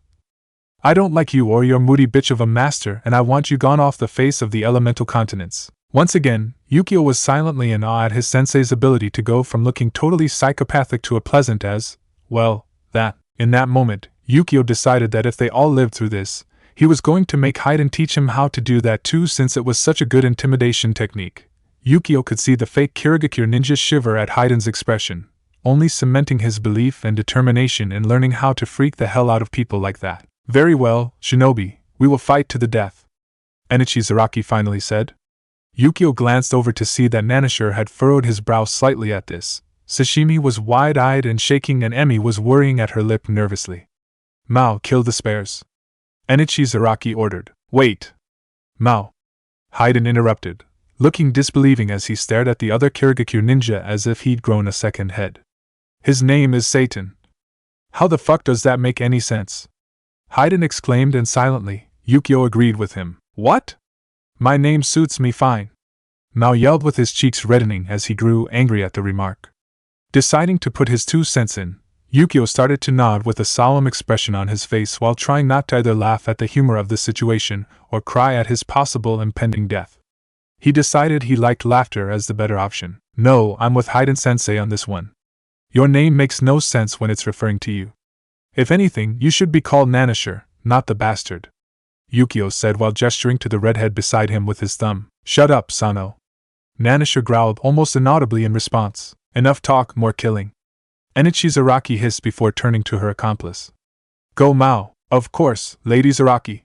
Mao said, looking almost gleeful now at the chance for revenge. Drawing his own weapons, Yukio took a step back closer to Sashimi before muttering an assurance to her that she'd stay safe, that they'd protect her with their lives. Even if he died trying, Yukio wasn't about to lose. This guy was going down. Line break. So, I guess you're Enichi Zaraki. Naruto began in anticipation. No matter how many times he felt this euphoric surge before and during a fight, it never ceased to shock and scare him just how eager he was for the violence he'd once only tolerated as a necessary evil when protecting his precious ones. After all, this almost pathological lust for battle and blood was, while no longer new or unfamiliar, not something he'd ever really had to deal with in his past life as simply Naruto Uzumaki. Yes, I am, though I do not know you. What is your name? I'd like to know who I am about to tear to ribbons. The scarred woman snorted rather unattractively. I'm Hidan. Take your best shot, you stupid Miss Swordsman, or woman bitch. Okay, so maybe that one fell a little flat. Give him a break though. Naruto, even now, was desperately trying to get a hold of his bloodlust lest he do something unnecessarily violent and or extreme too early in the game. He was forced to fight this feeling almost to the point of mental trauma, and Kurama's sarcastic mental/verbal crack shots were not helping. Very creative insult. The Miss Swordsman woman bitch uttered sarcastically. It will be your last. Are you going to keep on making death threats or actually get up off your fat ass and try to kill me already? Naruto retorted right on back with a single raised eyebrow. So be it. Naruto could feel a vicious grin threatening to break out upon his face when the Miss Swordsman woman bitch finally struck out. Shooting forward like a bat out of hell, she swung her right blade down towards Naruto in a smooth arc at his head. To Naruto, though, the attack might as well have been in slow motion. Raising his right hand, the silver-haired jonin caught the sword by the blade, stopping it just in front of his face. Scarlet blood dripped from his hand as he clutched the blade between his fingers without a second thought for the second time in 2 days. In that moment, he had time to pause and make a decision. Should he make this quick or drag it out a bit? The side of him that was probably once Hidan, that amazing surge of bloodlust that almost overtook him every time he fought. It wanted to make it slow, to watch the arrogance fade from those pale blue eyes and turn into panic and fear. The other part, the larger piece of him, he hoped, that was once purely Naruto said to just knock her out, and then go help his genin out with that Mao guy. Even without Kurama screaming in his ear to just kill her already, Naruto knew that even if he chose the right option initially, he'd eventually give in to the darker chunk of himself that he developed since waking up in this era. Using his free hand and ignoring the dull pain in the other, Naruto concentrated his chakra to his wrist and whispered unseal under his breath before the Miss Swordsman woman bitch could use her second kiba to attack. Quickly reaching out to the side and clenching his hand, Naruto envisioned a handle between his fingers so when a cloud of smoke engulfed his hand, it was time to strike. With a burst of strength, Naruto swung the weapon he'd just summoned towards the other shinobi with blinding speed. The Miss Swordsman woman bitch's eyes comically widened as a black and red blur soared towards her unguarded throat. Just before Naruto could tear her throat out with the razored blades of his scythe, the Miss Swordsman woman bitch dropped her sword, leaving it to hang uselessly in Naruto's grip, whilst jumping backwards desperately out of range of his attack. Die, bitch!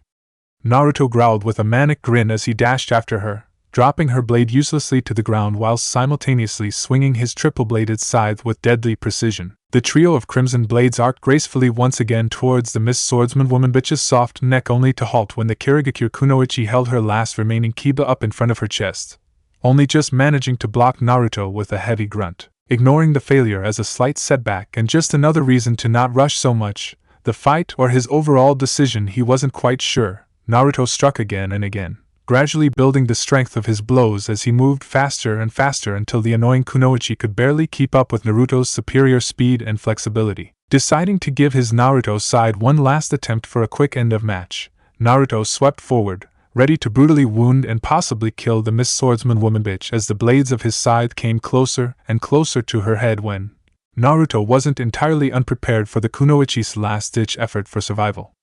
The missed Kunoichi dived to the side desperately, and instead of impaling her cranium as he'd intended, Naruto instead lodged the lower blade of his scythe firmly into the Mist Swordsman woman bitch's left breast just under her collarbone, only just missing her heart, though he did puncture a lung if the Mist Swordsman woman bitch's sudden labored wheezing was anything to go by.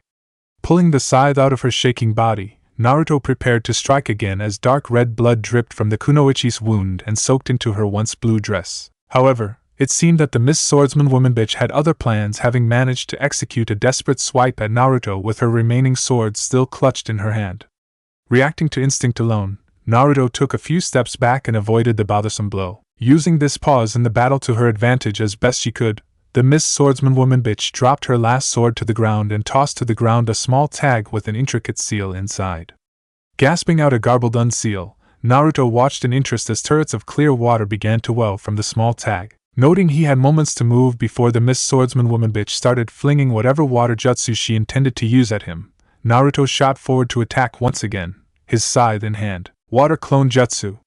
Mizu Bunshin no Jutsu, the kunoichi yelled before a dozen or so copies of the Mist Swordsman woman bitch rose up out of the decently sized oasis she had created between them. Each copy clutched a pair of kiba in their hands, all ready to attack, though Naruto realized their main goal was to ultimately keep him at a decent distance away from the original kunoichi. For a second, Naruto only wanted to rage at the woman's stupid choice of technique before Kurama's nagging caught his attention. Sure, it was unoriginal, but the clones were serving a purpose Naruto himself had used his shadow clones 100 times over to perform. They both knew now that this Mist Swordsman woman bitch's taijutsu couldn't stand up to Naruto's, even when the silver-haired Jonin was trying to cater to his nicer side and aim for a knockout rather than the killing blow. That didn't change the fact that this kunoichi was supposed to be a member of the 7 fucking swordsmen, and thus a much bigger challenge.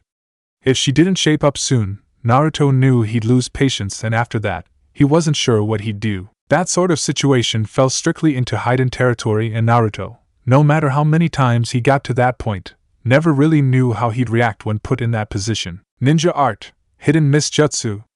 Kirigakyu no Jutsu, the Mist Swordsman woman bitch exclaimed, effectively pulling Naruto back from his thoughts and into the present just as gushing clouds of mist billowed from the surrounds of her wheezing body.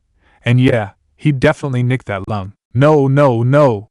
Naruto began to hiss angrily, having seen the woman now use probably the only jutsu he thought no one could possibly be stupid or desperate, or both, enough to waste energy on in a desert. Keeping up the moist atmosphere needed for that kind of technique would be twice as hard on her chakra given the dry climate they were fighting in. You've got to be kidding me. Why the hell did this stupid Mist Swordsman woman bitch think it was smart to use water jutsu in the middle of the fucking desert? The clones he could excuse if used correctly, clones of any sort were just so darn useful, damn it.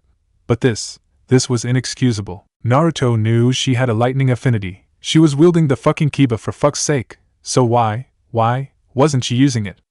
Why was she relying on an element no one short of Kisame fucking Hashigaki or Tobirama Bloody Senju could pull practically in this kind of environment? Feeling a level of irritation he hadn't himself witnessed since having seen Tsunade and several other women beat and almost kill his former sensei and godfather Jiraiya for peeping, Naruto resolved to slowly beat this Mist Swordsman woman bitch to death if he had to in order to get the message, read, common sense, through her thick half-burnt-out skull. Go! The Mist Swordsman woman bitch's voice ordered through the mist, bringing Naruto's attention back to the kunoichi, who had already put a fair amount of distance between them given how far off her voice had sounded to Naruto, even as distorted as it was through the hidden mist technique. Upon hearing the command, the first several water clones from before ran forward through the mist until they were visible to Naruto, the one closest to him already raising its copy of the famous kiba in preparation to strike. Lightning release.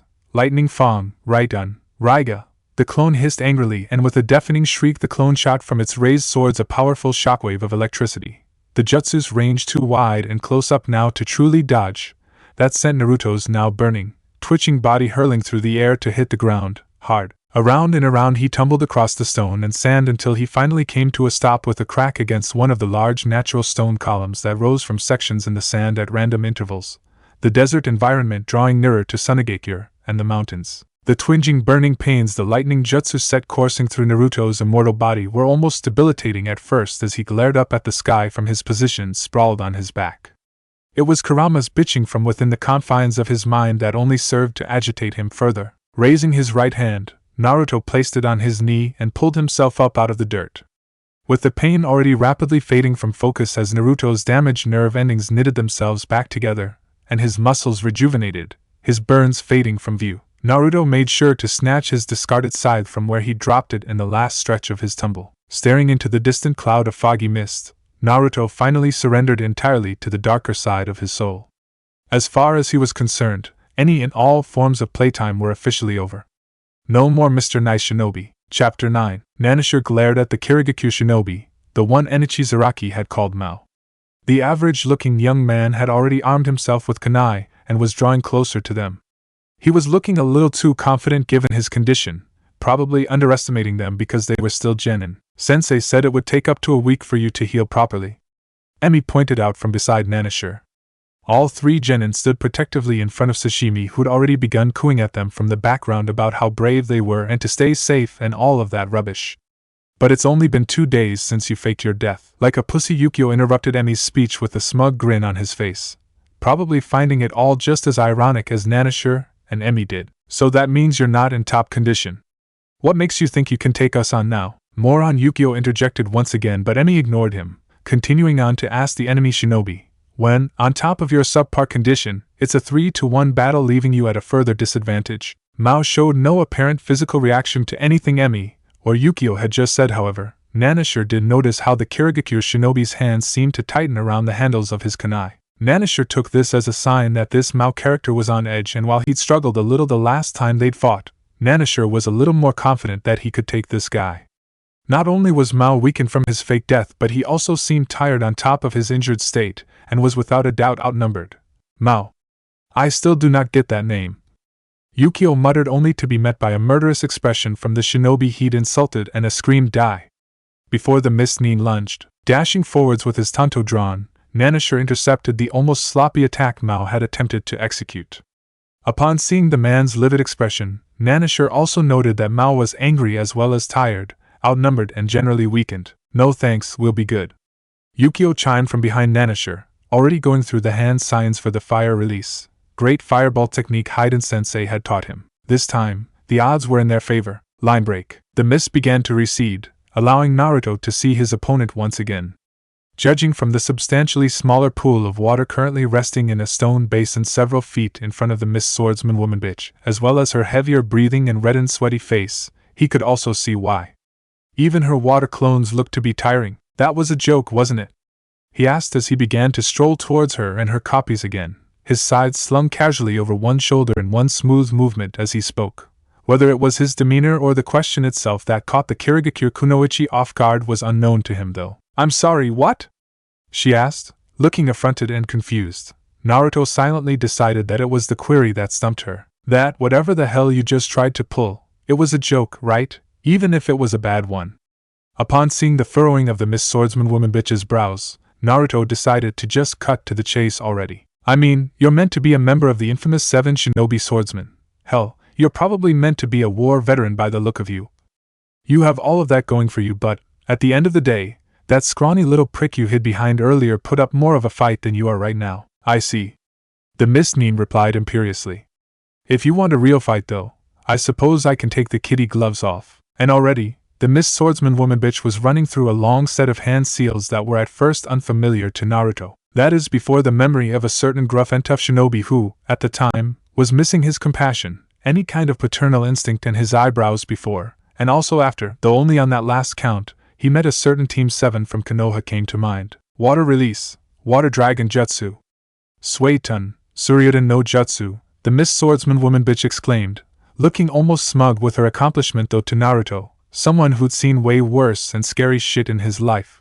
Like most of Nagato's jutsu, all of Madara's jutsu, the 9 bija, and pretty much anything to do with Orochimaru in general, it just didn't quite seem to cut it anymore. Understanding what was likely to happen and planning out the use of jutsu with much shorter startup sequences, Naruto was already running through hand seals of his own, muttering a quick shadow clone explosion, Bunshin Daibakuha. To avoid being heard, Naruto made sure the clone, which was a lot harder to make from what he could remember for the same reason he was unable to use Rasengan at all, fuck you universe, and limited in his ordinary shadow clone usage, he'd created appeared several feet away behind the myriads of jagged boulder-like rocks protruding from the ground several feet behind him, rapidly moving through a new set of hand seals as the Miss Swordsman woman bitch's rather long-winded jutsu began to take effect. Naruto was effectively, and seamlessly switched with his clone in a quick burst of chakra once the word substitution jutsu, Kawarimi no Jutsu, left his lips. Now hidden carefully behind a natural column of stone,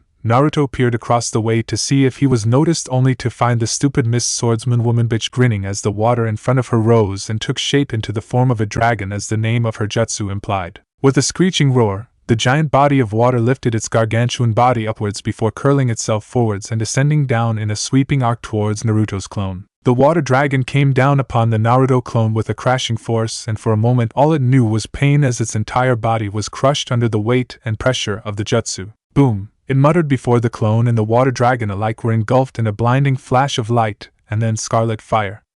The blast of flame expanded out from the clone's body in a lateral sheet to devour everything in its paths for several meters in every direction. Immediately, great plumes of fire went soaring upwards to dissipate in the sparse cloud banks wafting about the otherwise clear blue sky, and within moments, wisps of reaming smoke danced across the scorched ground. It was then Naruto decided it was high time to move from his hiding spot. In a sudden blur of movement, Naruto raced up the large boulder he'd been hiding behind before leaving his momentary perch atop the near spherical rock to hurtle towards the only humanoid figure left standing on their battlefield. His foot already extended up and out during his arcing descent, Naruto nimbly landed a forceful kick to the top of the unsuspecting Miss Swordsman woman bitch's head. The loud crack of his sandal connecting with that vital area was disconcertingly satisfying, especially when Naruto used that one instant of contact before the bitch's body fully absorbed the impact and crashed into the ground to launch himself backwards into a twisting mid-air flip. Landing neatly a few feet away with his scythe clutched carelessly in one hand at his side, his body was slightly curled forward as Naruto pushed his weight into the balls of his feet. He was ready, waiting. Grinning cheerily down at his opponent, Naruto watched in interest as the Miss Swordsman woman bitch forced her twitching body to stagger painfully into a crouched position amidst the rather impressive crater her recent rapid descent had made. It took a few moments, several wheezing pants and a wince or two, but eventually dilated pale blue eyes met the glacial gaze of Naruto, and that all-too-happy grin widened almost painfully across his cheeks. A second after that vital optical connection was made, Naruto decided it was time to move. Lazily swinging his scythe up to rest listlessly atop his shoulder, Naruto smiled patiently at the bloodied and battered figure of Enichi Zaraki who, ironically, no longer seemed so confident. Playtime was over after all. Line break. Mao eyed the three brats in front of him. Unsurprisingly, he was incredibly unhappy with how his day was turning out. You see, when Lady Zaraki hadn't allowed him to finish healing, having proclaimed that their target would be too close to Suna for her comfort by the time he was at 100%, Mao had graciously agreed and the two had set off after their prey. Silently optimistic at first, the feeling was not set to last, for it was upon finally reaching Wind Country that Mao was vigorously reminded why it was he'd always hated the desert. Most importantly, Mao had many techniques, however they all relied on water, unlike Enichi-sama who Mao knew still had a few extra jutsu up her sleeve. Either way, obviously, there wasn't much water in the desert. Then there was the heat and the general discomfort that came with being in a desert, combined with the lack of food on hand. Put all of this together and you have Mao, a man who was most definitely not enjoying his current location. Of course, then there were his opponents. After having his ass handed to him by that silver-haired jonin who kind of, definitely, creeped him out, Mao had been given the genin to handle by Lady Zaraki, which should have been simple enough, even if he wasn't in the best condition, right? Wrong. Each of them dodged everything he threw at them, all moving seamlessly together to gang up on him with various jutsu combinations and weapons. Granted, the jutsu weren't anything above C rank and the weapons were all either kunai or shuriken, not including the tanto the redhead was wielding, but Mao still found himself having trouble. He quickly chalked this up to being more out of shape than he'd first thought. Glaring menacingly at the three genin, Mao found himself grinding his self-sharpened teeth, a terrible habit he should really look into getting out of, he reminded himself, as he mentally listed the vagary of things that really annoyed him about these three. First, there was the little shit in the bandana that would not stop calling him names and constantly demeaning him. While usually Mao wouldn't mind since this was a fight and a little trash talk was to be expected, there was something about the way this kid used highly offensive words he really shouldn't know at that age. Hell, even Mao didn't know a fair few of them. That just gritted at the Mist Ninja's nerves. Then there was the other little bastard.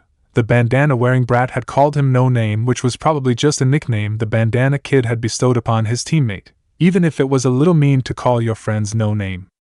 Anyway, the no name kid was like a brick wall or something. Even when Mao managed to get a kunai into the kid's shoulder, the biggest reaction he'd gotten was HN, which sort of left Mao cautious about the redhead's mental state. In fact, The only seemingly normal one of the bunch was the girl, and even then, Mao couldn't be sure that she'd stay normal since her hormones probably hadn't kicked in properly. I.e., all women were naturally insane in their own way after a certain point. Either way, this had to be one of the weirdest genin teams he'd seen, ever. Then again, their Jonin sensei was one of the scarier shinobi Mao had had the misfortune of meeting, and he was from Kirigakure. The only comfort he'd found in anything to do with this situation was in the fact that the purple-eyed man would die pretty soon since he was fighting Lady Zaraki. In the distance, a huge explosion suddenly rummed across the desert floor, the shockwaves sending gusts of wind and sand up through the air as Mao dodged yet another strike from the bandana kid and the near-immediate attack from the redhead's Tonto that followed. Mao didn't look for the source of the blast, didn't let it distract him from his purpose. Instead, he merely dodged the genin as best he could while in his condition before striking out with his kunai. Carefully stepping back, Mao decided it was time to start positioning himself for the part he would play in Lady Zaraki's plan. All he had to do was draw the kids closer to the battle between Lady Zaraki and the silver-haired Jonin she was fighting, and then Mao would be ready to do his part. Line break. Once she was standing, Naruto dashed across the short distance at a blinding pace and was on his highly unoriginal and annoying enemy in an instant. Raising the triple-bladed weapon off of his shoulder and forcing it down in a vertical arc towards the stupid Miss Swordsman woman bitch's head once again, Naruto was actually a little shocked, and grudgingly impressed, when the bitch, somehow, managed to parry the blatant frontal attack with the two kibas she had at some point retrieved, particularly because of her current physical condition, because boy was she not looking good, blood gushing from the vital wounds on her head and torso, wheezing loudly with every breath she took, and that exaggerated limp when she'd taken a step back to help accommodate her latest block. It was a wonder the bitch could stand. Naruto could feel his grin twist rather savagely at the thought, whilst a new light of interest entered his expression the instant their bladed weapons clashed against each other once more, the metallic clang echoing pleasantly in his ears. This little fight had taken a lot longer than he'd first anticipated, and while the jutsu portion sucked ass, he could freely admit that the bitch was a talented swordswoman. But that wasn't all. No, not at all. Whilst once again taking careful note of his heavily wounded adversary, Naruto knew very well the other reason he'd semi-unconsciously drawn this out. Because no matter how hard he tried, he couldn't seem to shake that horribly nauseous, wonderfully warm feeling inside as he watched the stupid kunoichi struggle against him so uselessly. Every desperately hasty jutsu cast with puffing, pain breaths just seemed to tickle him pink, and Naruto again knew very well why. Hidan had been a pretty twistedly sick individual after all, and once Naruto got caught up enough in it all, he felt fairly twisted and sick and just plain fan-fucking-tastic too. Pushing forward with his superior strength, and the overall weight of his coiled body behind him, Naruto effortlessly held the deadlock up until the point momentary boredom got the best of him, and he decided to pull back. Just as suddenly as he'd attacked, managing to catch the Miss Swordsman woman bitch off guard enough, Naruto immediately thrust his scythe forward again to pierce the blade into her bruised flesh. Satisfied with her most recent hissing gasps of pain, Naruto watched as the Miss Swordsman woman bitch drew back just as he ruthlessly tugged the scythe from where he'd wedged it somewhere near her kidney. Before she could truly rebalance herself though, Naruto swung again, this time aiming for her stupid, weak, vulnerable, damaged head. When Kurama yelled, something flared in the background. The emotion was so startlingly familiar, so where had he felt it before? And, squelch, he'd managed to move, just not in the right direction it seemed. This didn't quite register though. No, only one thought entered Naruto's brain as it was impaled with what felt like a sharp pointy object from the side. Jashin, damn it. The universe hates me. Line break. Sashimi stared in wide-eyed horror at the horrific scene before her. Lying on the ground in a crimson pool of his own blood was the crumpled body of Hidan. Unlike only a few hours ago, when Yukio had tried to guess Hidan's earlier methods of escape, Sashimi had not seen any sign that Hidan may have employed one of his ninja powers to escape death again. In fact, Hidan had seemed pretty surprised at the blow, given he'd been about to kill the Zaraki ninja at the time it had happened. Either the sudden stiffening of his body nor his blearily fast evasion attempt counted as a ninja technique Sashimi morbidly suspected. Of course, when he'd first separated from the group to battle the scarred woman, while the man named Mao attacked the three genin Sashimi had grown to like, the Shirono heiress had been scared out of her mind, yet still confident. In their last encounter, the two assassins trying to kill her had been forced to flee and, as Emi had already pointed out repeatedly, one was still injured and both were outnumbered, leaving the odds in their favor. However, things had taken a turn when Sashimi and their little group had been slowly maneuvered towards the raging battle Hidan and the Zaraki woman, Eni or whatever she called herself, waged. As they got closer and closer to the rival battle, Sashimi found her eyes drawn from the smaller skirmish between the genin and their opponent to the one-sided slaughter Hidan was perpetrating upon Zaraki. Hell, even Sashimi, a civilian with no practical experience in any form of combat, could see that the man was toying with his enemy given how long the woman's decimation was being drawn out. Having only spent a few days in the man's company, Sashimi had first thought he was a nice enough person if not a little odd. On second thoughts, after a few days spent in his company and watching him interact with both his student and adversaries alike, she decided he was a sadistic taskmaster and a warrior hiding behind a nicer persona. However, as he wielded that huge metal scythe like Nanisher seemed to wield his much smaller dagger/sword, she wasn't quite sure what it was called. Sashimi decided that he was a monster. Granted, a nice enough monster when you weren't on his shit list, but a monster nonetheless. Mere minutes after this realization on her part, when that Mao man suddenly abandoned his fight with Yukio who just sliced his cheek open, Sashimi had been confused. Upon seeing where he was going, Sashimi had spotted Hidan pulling his scythe from the Zaraki woman's lower torso and getting ready to stab her again, only higher this time. Feeling squeamish at the sight, Sashimi hadn't had time to look away before Mao had thrown the little black knife he'd had on hand at the back of Hidan's head. Sashimi had watched in slow motion as Hidan turned his entire body around with a startling speed. She didn't know how he knew to, but she'd been momentarily relieved that maybe, just maybe, he'd make it, only to have her hopes violently dashed as the little black knife thrust itself deep into the Jonin's left temple, effectively killing him as he toppled to the ground motionless. Now both a battered and bleeding Enichi Zaraki and a bruised-up, weary Mao limped in their approach towards Sashimi and the equally tired trio of genin. Logically, Sashimi knew she should keep her eyes on Mao and Zaraki, hope for some mistake on their part in case an opportunity to escape presented itself, or...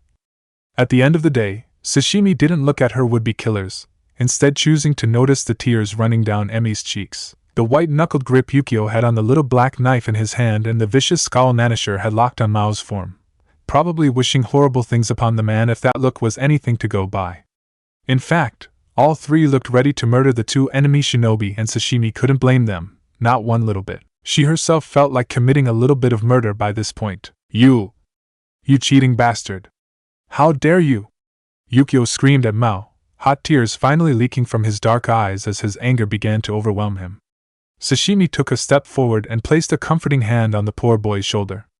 No one should lose the people they love like that, Sashimi thought, though that didn't stop it from happening. She knew all too well it did nothing to stop it.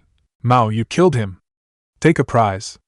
Enichi Zaraki said, completely ignoring Yukio's outburst as she gazed at Hidan's dead body with a cold expression upon her scarred could-have-been pretty face. Sashimi felt a bitter sense of satisfaction she'd previously never thought herself capable of when the kunoichi winced at even the slightest of movements required when speaking and tried not to clutch at her wounded torso as a result. Yes, Lady Zaraki? Mao nodded before turning around and walking towards Hidan's fallen form. Sashimi felt her hand on Yukio's shoulder tighten as Emi let out a loud sob, her big brown eyes glued on the silver-haired man's crumpled corpse. When Mao got close enough, he bent down and began to inspect not Hidan's body but his scythe. It truly was a beautiful weapon, if weapons could be beautiful, with intricate engravings Sashimi could just barely see etched into its black and red metal. Actually, it almost looked sort of fragile in certain areas of its decidedly delicate structure when it wasn't, being swung with the intention to maim and or kill people. You're not taking his head? Enichi Zaraki asked dispassionately, having turned her attention back to Sashimi and the genin. Sashimi wanted terribly to glare daggers at the woman, but instead found her pale blue eyes tracking Mao's every movement as he gripped the scythe's handle and began to lift it, only to find that it wouldn't move at all. Somewhere in the back of her mind, a part of Sashimi knew that Enichi Zaraki was staggering closer to them. That same part of her also knew without a doubt that with each limp step the kunoichi took, Sashimi's death loomed closer, and for some unknown reason she couldn't be bothered to identify through her shocked and stressed-out brain. She did not care. This was after all the end of the line, as she'd heard some say. There was no turning back and changing the path she'd set them all on. This was where she'd led everyone, so it was probably best that she take some responsibility, and at least face her impending doom like her proud clan would have wanted her to. If Enichi Zaraki seemed amused by Sashimi's sudden straightening of posture or the shift in her hazel gaze, though, she didn't show it. Instead, the woman, with her jagged swords clenched in white-knuckled hands, appeared to be ignoring the wounds in her torso and forehead, that even now seeped blood and made her wheeze when she breathed and blink in an exaggerated fashion, as though clearing her vision, every other moment, to steadily march towards Sashimi with the intent to kill her. In turn, Sashimi refused stubbornly to let her eyes roam away from the woman or close, even when the kunoichi began to speak. Sashimi was internally adamant not to give the scarred woman that satisfaction. Sashimi Shirono, I have been hired by Onigiri Hiroshi to kill you. Prepare to meet the rest of your clansmen in death. The kunoichi said, but Sashimi could barely hear her. Despite her best efforts, it seemed, Sashimi's gaze had wandered, though thankfully not for the reasons of fear and cowardice, as she'd only moments ago feared she'd fall prey to. Instead, her eyes were locked on the figure of Mao, as were the genins. This was probably because the scene that greeted Sashimi was just so shocking and utterly befuddling. Here was a trained shinobi, who was, while not large, still a well-muscled man, struggling with a thin though large weapon, trying fruitlessly to lift it from its prone position on the ground. For what felt like forever, Mao grunted and heaved. He huffed and puffed, before actually standing from his crouch to try and put his back into it. This time Mao managed to lift it perhaps a good foot off of the ground, his face turning purple with the apparently gargantuan effort, before he finally let go of the side's gaunt handle. With a resounding boom that had Enichi spinning on her heels mid-threat to find the cause of the crash, Mao had dropped the weapon uselessly onto the sand-covered rocky ground. There the scythe lay, almost innocently indented into the solid stone ground, having created a perfect crater upon making contact with the desert floor, even from that minuscule height. Upon seeing the display, Sashimi felt a whole new level of awe and respect for Hidan's skill and physical prowess. After all, it wasn't even half an hour ago now that she'd borne witness to the silver-haired man literally tossing the deadly and weighty weapon about just as swiftly and expertly as Yukio had his little black knife tools. What is it now? Enichi Zaraki demanded in a wheezed-out hiss, apparently displeased at having been interrupted from her triumphant monologue. I can't lift it, Mao replied, looking a little odd himself when he finally managed a glance at the still body of Hidan. It's too heavy. I can't see how anyone could lift it. What are you talking about? That pitiful excuse of a shinobi wielded it decently enough. Surely you, an apprentice to the 7 shinobi swordsmen, can at least lift it up off the bloody ground. Enichi Zaraki frowned. For some strange reason, probably her ego and or pride, Sashimi silently guessed, downplaying Hidan's skill, which only seemed to enrage Sashimi. Before she could stop herself, Sashimi found her mouth moving against her will just as a screamed expletive left her lips. You should not speak of the dead in such a manner. Have some fucking respect, she bellowed at the top of her lungs. While temporarily satisfying for Sashimi, this reaction resulted only in drawing the attention of the 2 shinobi back on her.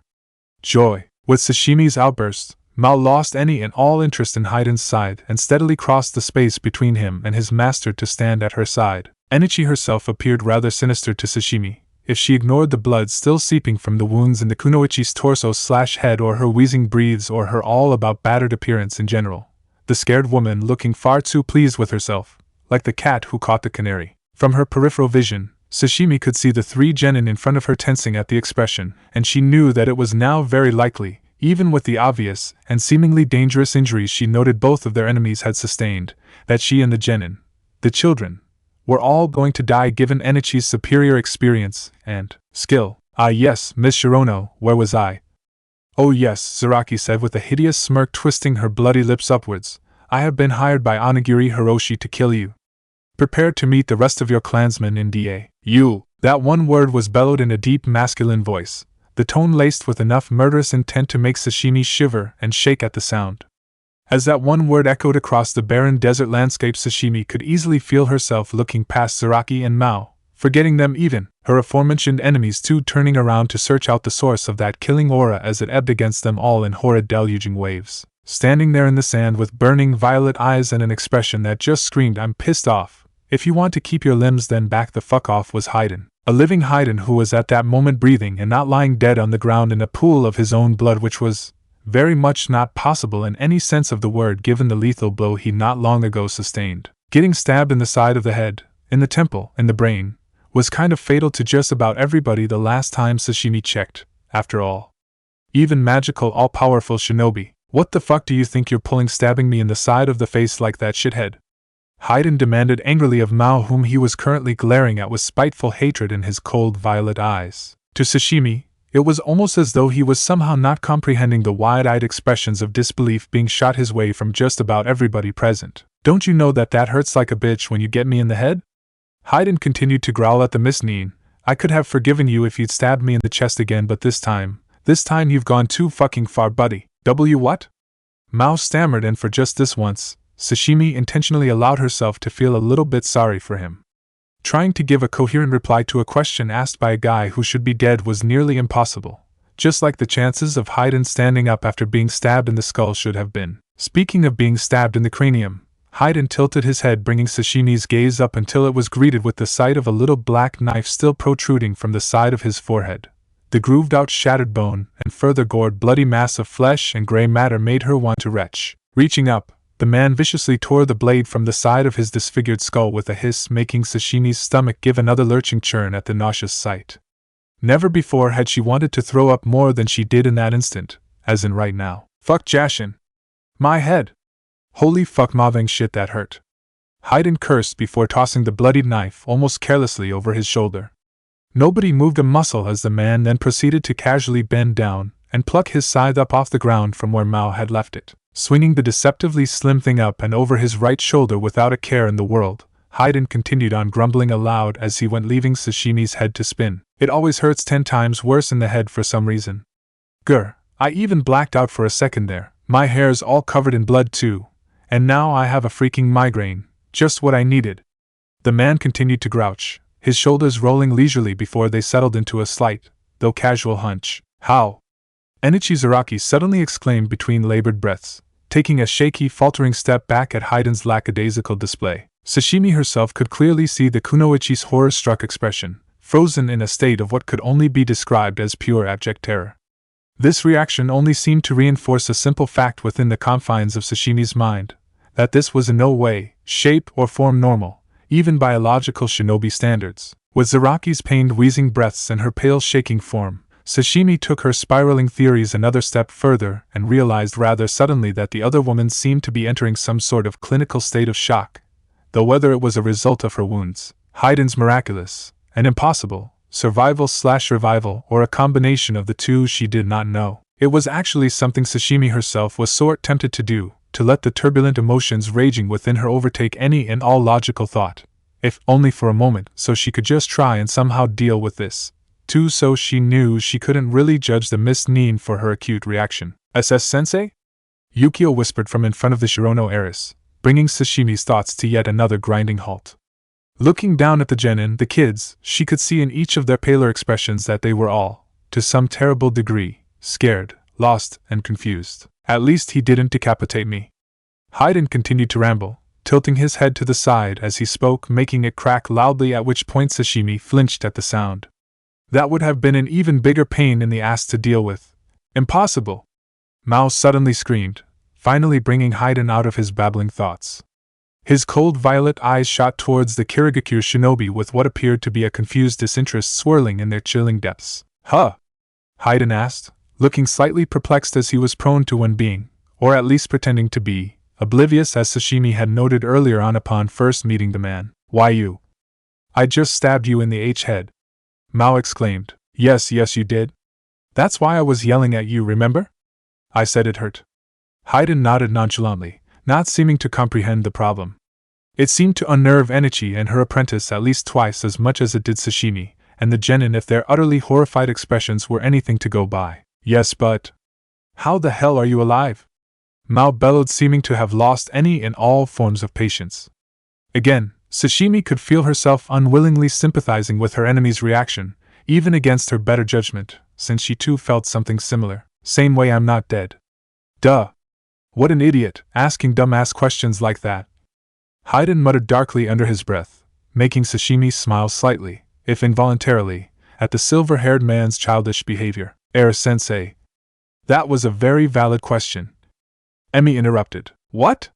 Why? Because generally, when people get stabbed in the temple with a kunai, they die. As in they don't get back up to complain about it. Emi stated slowly, as if trying to explain the complexities of the universe or some such to a disinterested 3-year-old. Oh. Right, shit. Forgot about that. Just let me. Hidan mumbled before dropping his scythe back down to the ground with a deafening boom before he too fell backwards onto the sand just a little way away from the drying puddle of blood he'd left earlier when they'd all thought he'd actually died. Lying there with his arms and legs outstretched spread eagle and his eyes closed, Hidan quickly shouted, Okay, you can continue. Just ignore me and forget that just happened. How the fudge are we supposed to do that? Emmy exclaimed. Emmy, shut up. Hidan tried to stage whisper across the distance between them. It's hard to play dead when you yell at me like that. Suddenly Enichi ran forward, impressively ignoring her painful-looking limp, with her twin blades drawn and raised. Hidan didn't move an inch, though Sashimi could tell he noticed Zaraki moving rapidly towards him, probably, if only, because she was letting out a rather loud if unintelligible battle cry as she did. As Enichi finally drew near enough, she immediately thrust her swords downwards, leaving Sashimi sick with worry and shock at the sight. It had been bad enough the first time witnessing Hidan's stabbing just a few days ago, let alone the knife he'd taken to the head just a few short, stressful minutes ago. But this just seemed to hit a little closer to home, somehow. Or maybe this entire situation, as bizarre and otherworldly as it was finally sinking in, at least a little bit. 2 metal blades sunk into Hidan's torso, the wounds instantly welling and oozing deep crimson liquid, leaving Sashimi feeling unsure of how to react given she could still see the steady rise and fall of Hidan's chest. If anything, he didn't even bother to look pained. Instead, Hidan's expression spoke only of mild annoyance, as he glanced down at the swords currently protruding from his torso. Breathing hard, Enichi stood stock still over him, straddling him, and just seemed to stare down at the silver-haired jonin, waiting. Hidan in turn just sort of laid there perfectly still, quiet, staring blankly up at the mist Neen as if he'd actually died for real this time, until he blinked slowly in surprise and started to yell. "What the fuck?" he exclaimed indignantly at the woman. Enichi Zaraki did not react well to this. Pulling the swords up and out of Hidan's body, the heavily injured woman seemed to descend into hysterics as she began to systematically stab Hidan over and over in the chest. Up and down, and in and out until Hidan had lost so much blood he was practically bathed in it. Sashimi stared on in silent horror, unable to look away, and she knew that she wasn't the only one. Magical ninja techniques were one thing, even Hidan's stab wound to the head, but this was defying death on a level that should not exist. "Listen, is there a...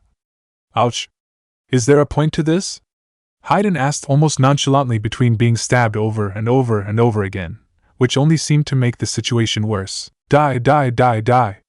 Enichi Zaraki screamed as she stabbed the man continuously in the gut. "Why won't you die?" Suddenly, both of Hidan's hands reached up and grasped the horribly scarred Kunoichi's wrists, stilling her movements mid-strike so that the 2-pronged swords hung in the air just above Hidan's mangled torso. Enichi Zaraki too froze at the touch, her whole body going rigid as soon as Hidan grabbed a hold of her. With a slight grin twisting his lips, Hidan slowly sat up into a seated position, ignoring his apparent injuries, just as he had his own death apparently, and gently let go of her hands to rest them on either side of her face. Sashimi for one strange, morbid moment thought he was going to do something weird, like kiss the enemy ninja or something as equally as perplexing, when instead, Hidan did something else that utterly terrified Sashimi deep down to her core. Even more so than when he'd swung that monstrous scythe around like a toy or refused to die even after being wounded too badly for the human body to feasibly keep breathing, let alone remain in one recognizable piece. "Because I can't," Hidan replied to the Kunoichi's panicked question, and with a sharp twist and a sickening crack, Enichi Zaraki, member of the 7 shinobi swordsmen of the mist and all-around badass Kunoichi who no doubt survived countless battles and struggles, fell back onto the sand dead.